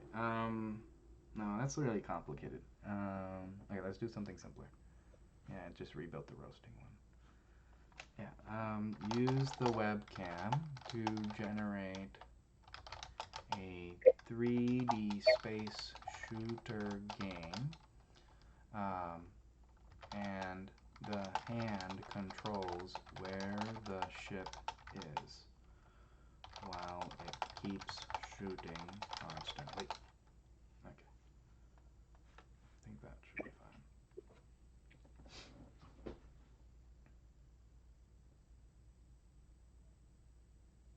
If you're gonna do the homework, I would try to like combine webcam with like AI tools. That might be more interesting. Like the roasting thing was fun.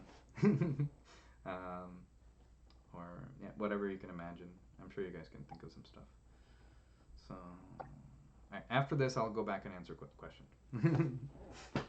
Or maybe I can do it while we're waiting. Oh, that's a good idea. Okay, let me go back and answer some questions. Okay, let's go back. All right. Let's see.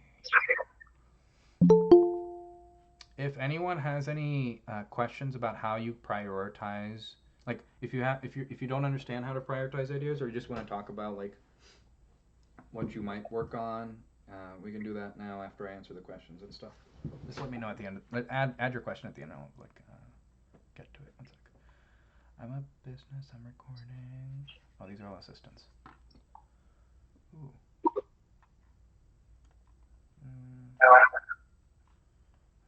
Is it working?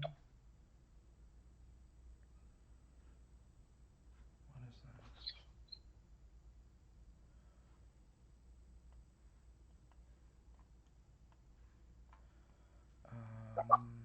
Okay, let me just paste the error and see if that fixes it.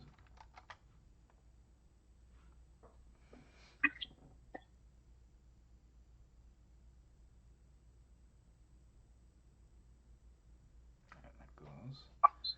Now let's go back here and answer questions. Okay. Note taker. Wait. Are these all questions? Hold on. Note taker, note taker, note taker. Own version of DocuSign. I'm pretty sure we can. I think DocuSign has like some like other network effects, but it will probably happen because It's like one of those things that doesn't have a big defensive mode. So, app an idea, like open router, but for RTMP, open RTMP. Oh, like real-time streaming? An idea, an app that works like open router. I didn't understand if that was a question, but we could maybe do something like that. Oh no, I don't think it fixed it. Let me see. Oh, maybe it did.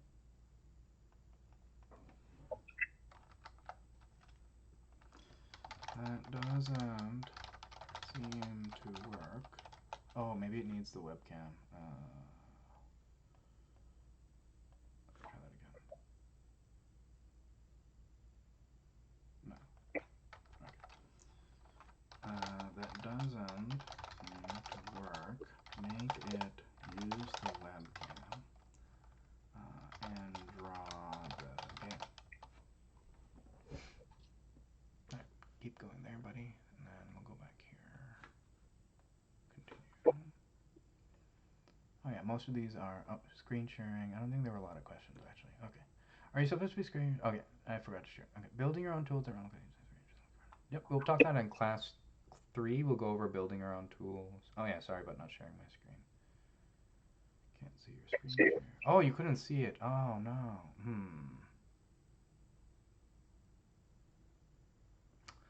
I wonder if that was like a bug or something. Okay. Open router key to. No, those images are from our models. Yeah. Those aren't on Splash. These are AI images. Yeah.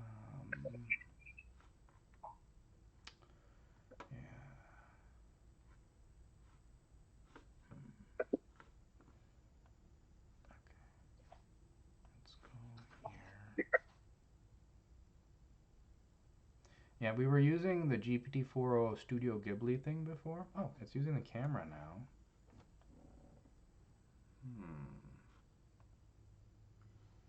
No, there's still an error. Alright, let me paste this in. Still doesn't work. WebGL error. Paste.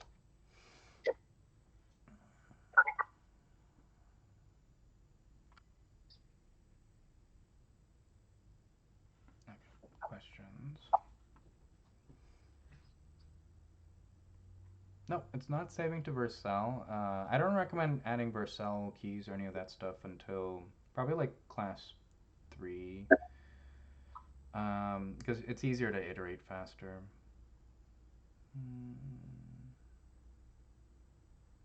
Nah, yeah, we use our own model. Right now we're using the Imagen 3 model from Google for images. And if you add your own API key, then it'll use your API key for images, yes. Nice. Yeah, the landing page thing is pretty good. Hopefully, like, you guys got the key to work, because it didn't work for me for some reason, so. Alright, what does the contact form information go to? Oh, probably nothing. Yeah, most of these are just the landing page. In class 2, I'll teach you how to do... What is this?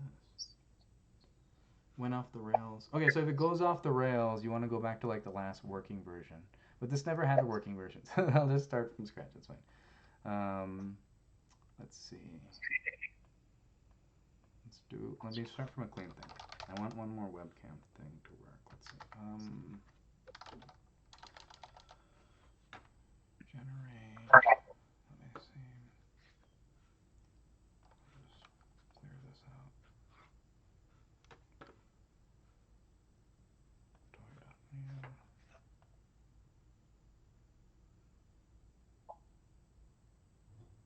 Okay.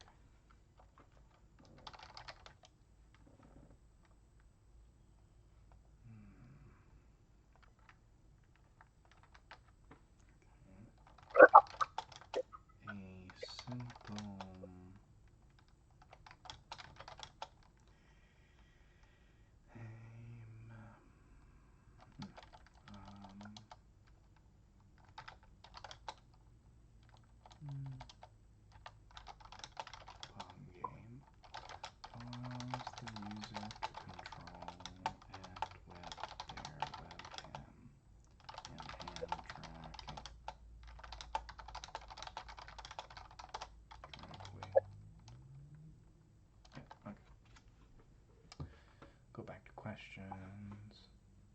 Yeah, sorry if I wasn't sharing. Let's see.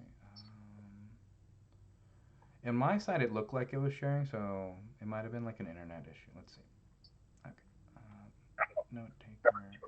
What the hardest part is? Yeah. Um, it's usually like the riskiest assumption.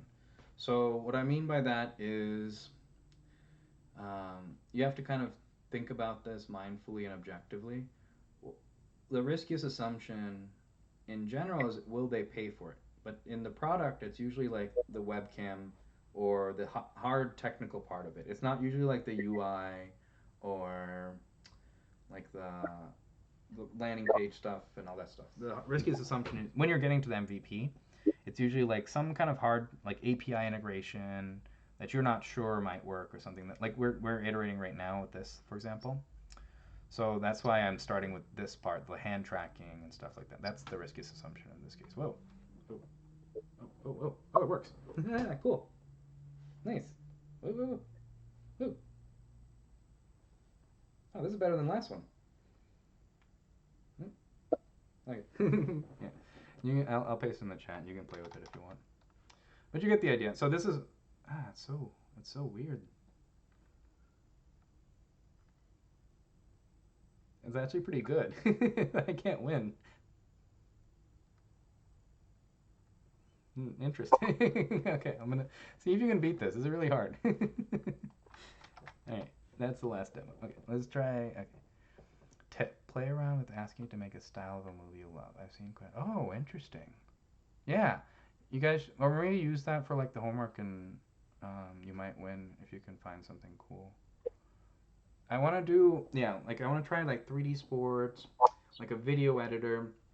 Class 3 will be really fun because we'll be building like expensive business software like Slack, or we can do like email transactional services or like AI note-taking apps or whatever expensive tool you're buying. we can generate it actually. So we'll pick one and we'll try to do it the whole class. And I'll show you how to like build like a fully functional app. And I'll show you how to bring your own data. So you can drop in Firebase data. You can bring your own API keys. And you can build like really bleeding edge any software you see on the internet that you're buying, you can build it because most of those things are like they're on top just running on top of it like a UI on top of a database and an API key really. So okay, how did you get 50 people to talk to? Oh, how do you get? Okay, yeah. This is the hard part. Yeah, you actually have to talk to customers. You have to like have no shame, and they don't have to like. I would start with people in your network, people you know. They're more likely to talk to you. You want to find early adopters. Yeah, this is a good question. So generally, as a startup, let me see if I can find that graph. Startup curve, early adopters. This one. Oh no, this one. Yeah. Okay, yeah.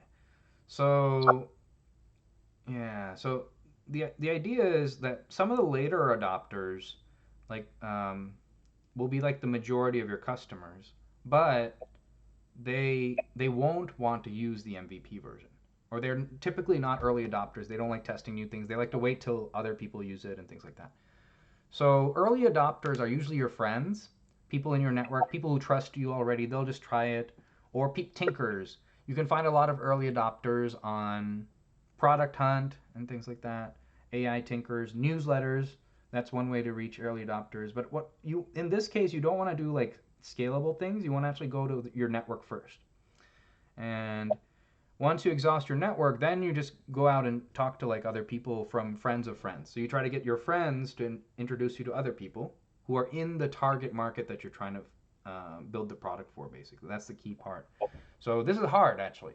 Most founders they try to avoid talking to customers and they spend a lot of time building features and things like that. But you should be starting by without before building anything actually. You should go start to talk to as many customers as possible. And if you haven't talked to at least 50 customers, then you're relying mostly on like your insight internally.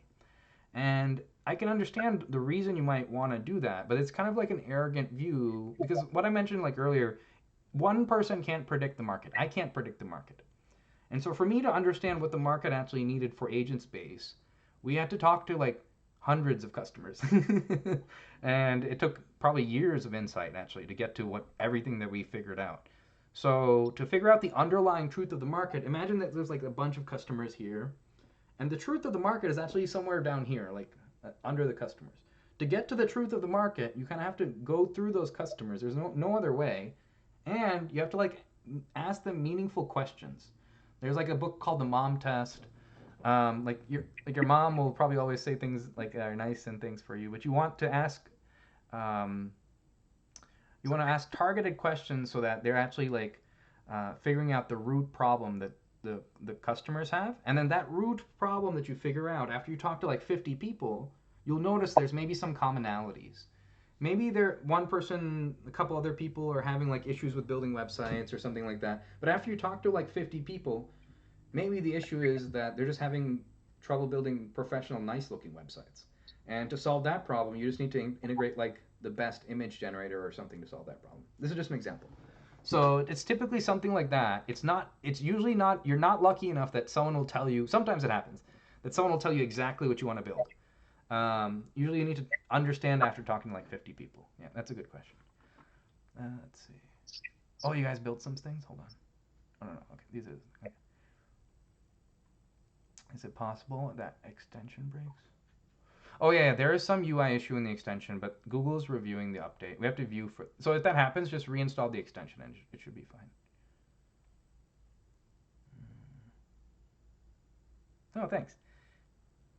Yeah, there's like I've been I thought about writing a book. There's like a lot of interesting stories I never shared. Maybe I could share them in like other classes. Like I've met like rocket scientists and a billionaire had a party in a mountain once.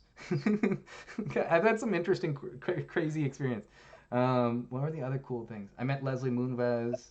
I lived in Bel Air in like this huge mansion with my team. Um, like lots of weird things happened. Like, interesting stories. Like that rocket scientist at Princeton, Edgar Shueri. He is like a 3D audio. That's his thing. You can look him up. He invented 3D audio. So that that Dolby Atmos stuff. He invented that algorithm. He sold it to Sony and everyone. And actually, I introduced him to Sony because we bought a lot of cameras from Sony in my first startup. So like weird things like that.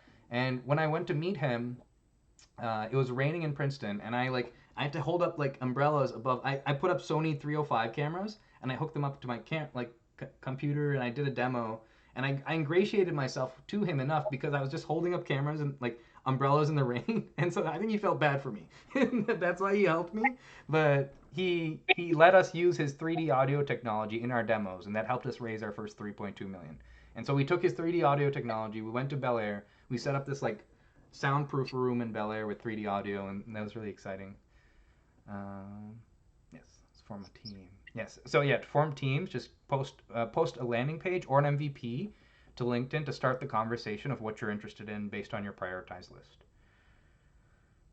Actual, but it still didn't work.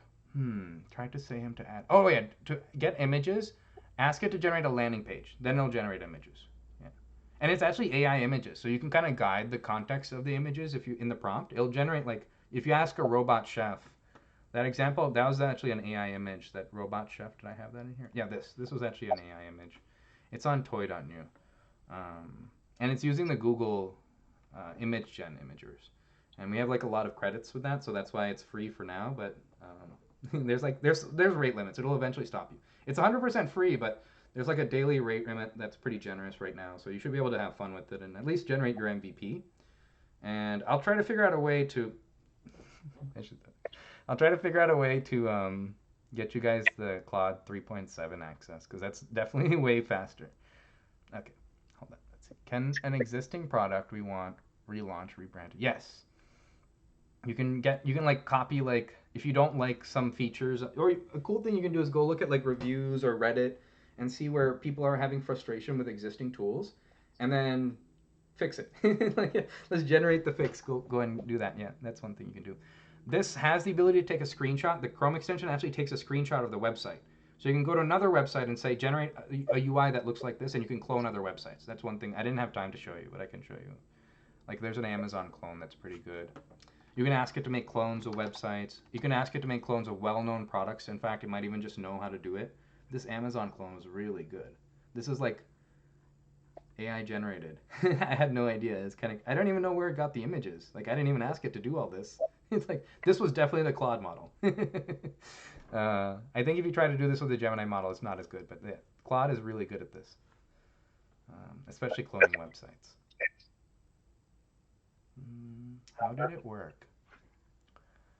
As I've given the way the prompt is given as I still get very basic. Oh yeah. So to get a better looking website, you'll need the yeah. I don't know what happened. It was working fine. I remember in like the beginning of the call it was working and it just stopped working.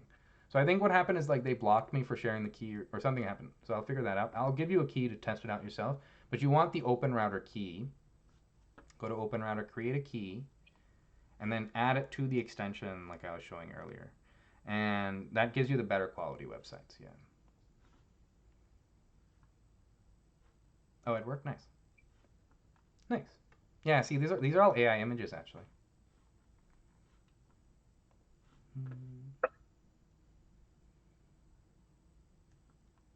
Oh yeah, this could be your idea.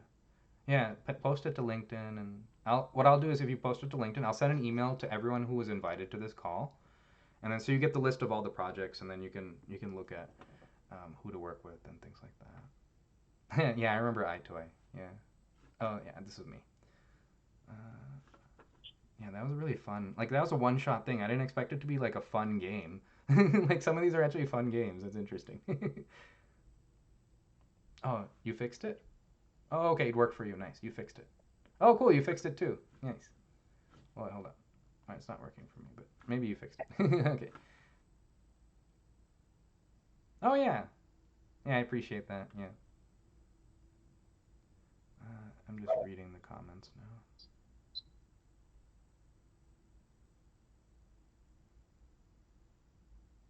Maybe you could help. How working with homework. Oh yeah. I tried that. Yeah, that's what I just went over. Oh yeah, if there's a bug, you can actually just ask it. Say webcam isn't working. Let me see. Was that like a bug or something? Yeah. So what I would do is like either webcam isn't working, please fix, or there might be like an error in the console. Let's see. Ah, yeah. This is the error. Okay, let me see if I can fix this one. And then it should work. This is much better with Claude though. I would definitely start with setting up your Open Router key and things. Okay, that might fix it. I'll let that go. Yes. Oh, I stopped sharing. Yeah, I eventually got it back, but I'm still not using my like Claude key anymore for some reason. I'll have to investigate. Oh, AI mimic rating. Oh, yes. Okay, so you got the camera working. Okay, cool. So now here, if you want to add like the mimic thing, let's go back and copy like one of these models. And you would probably just like copy this code. I would use the curl version. I don't think it matters, but I like doing that for some reason. And where did it go? Yeah, this one. And then just say like add this API to describe what is in the webcam and allow the user to enter their key. That's an important part. So there. Oh, you wanted to mimic, or you were doing some game. Okay, it's okay. But that's kind of like how you do it. Yeah. Let's go back to questions. Oh yeah, I'll try to email the recording. Let me just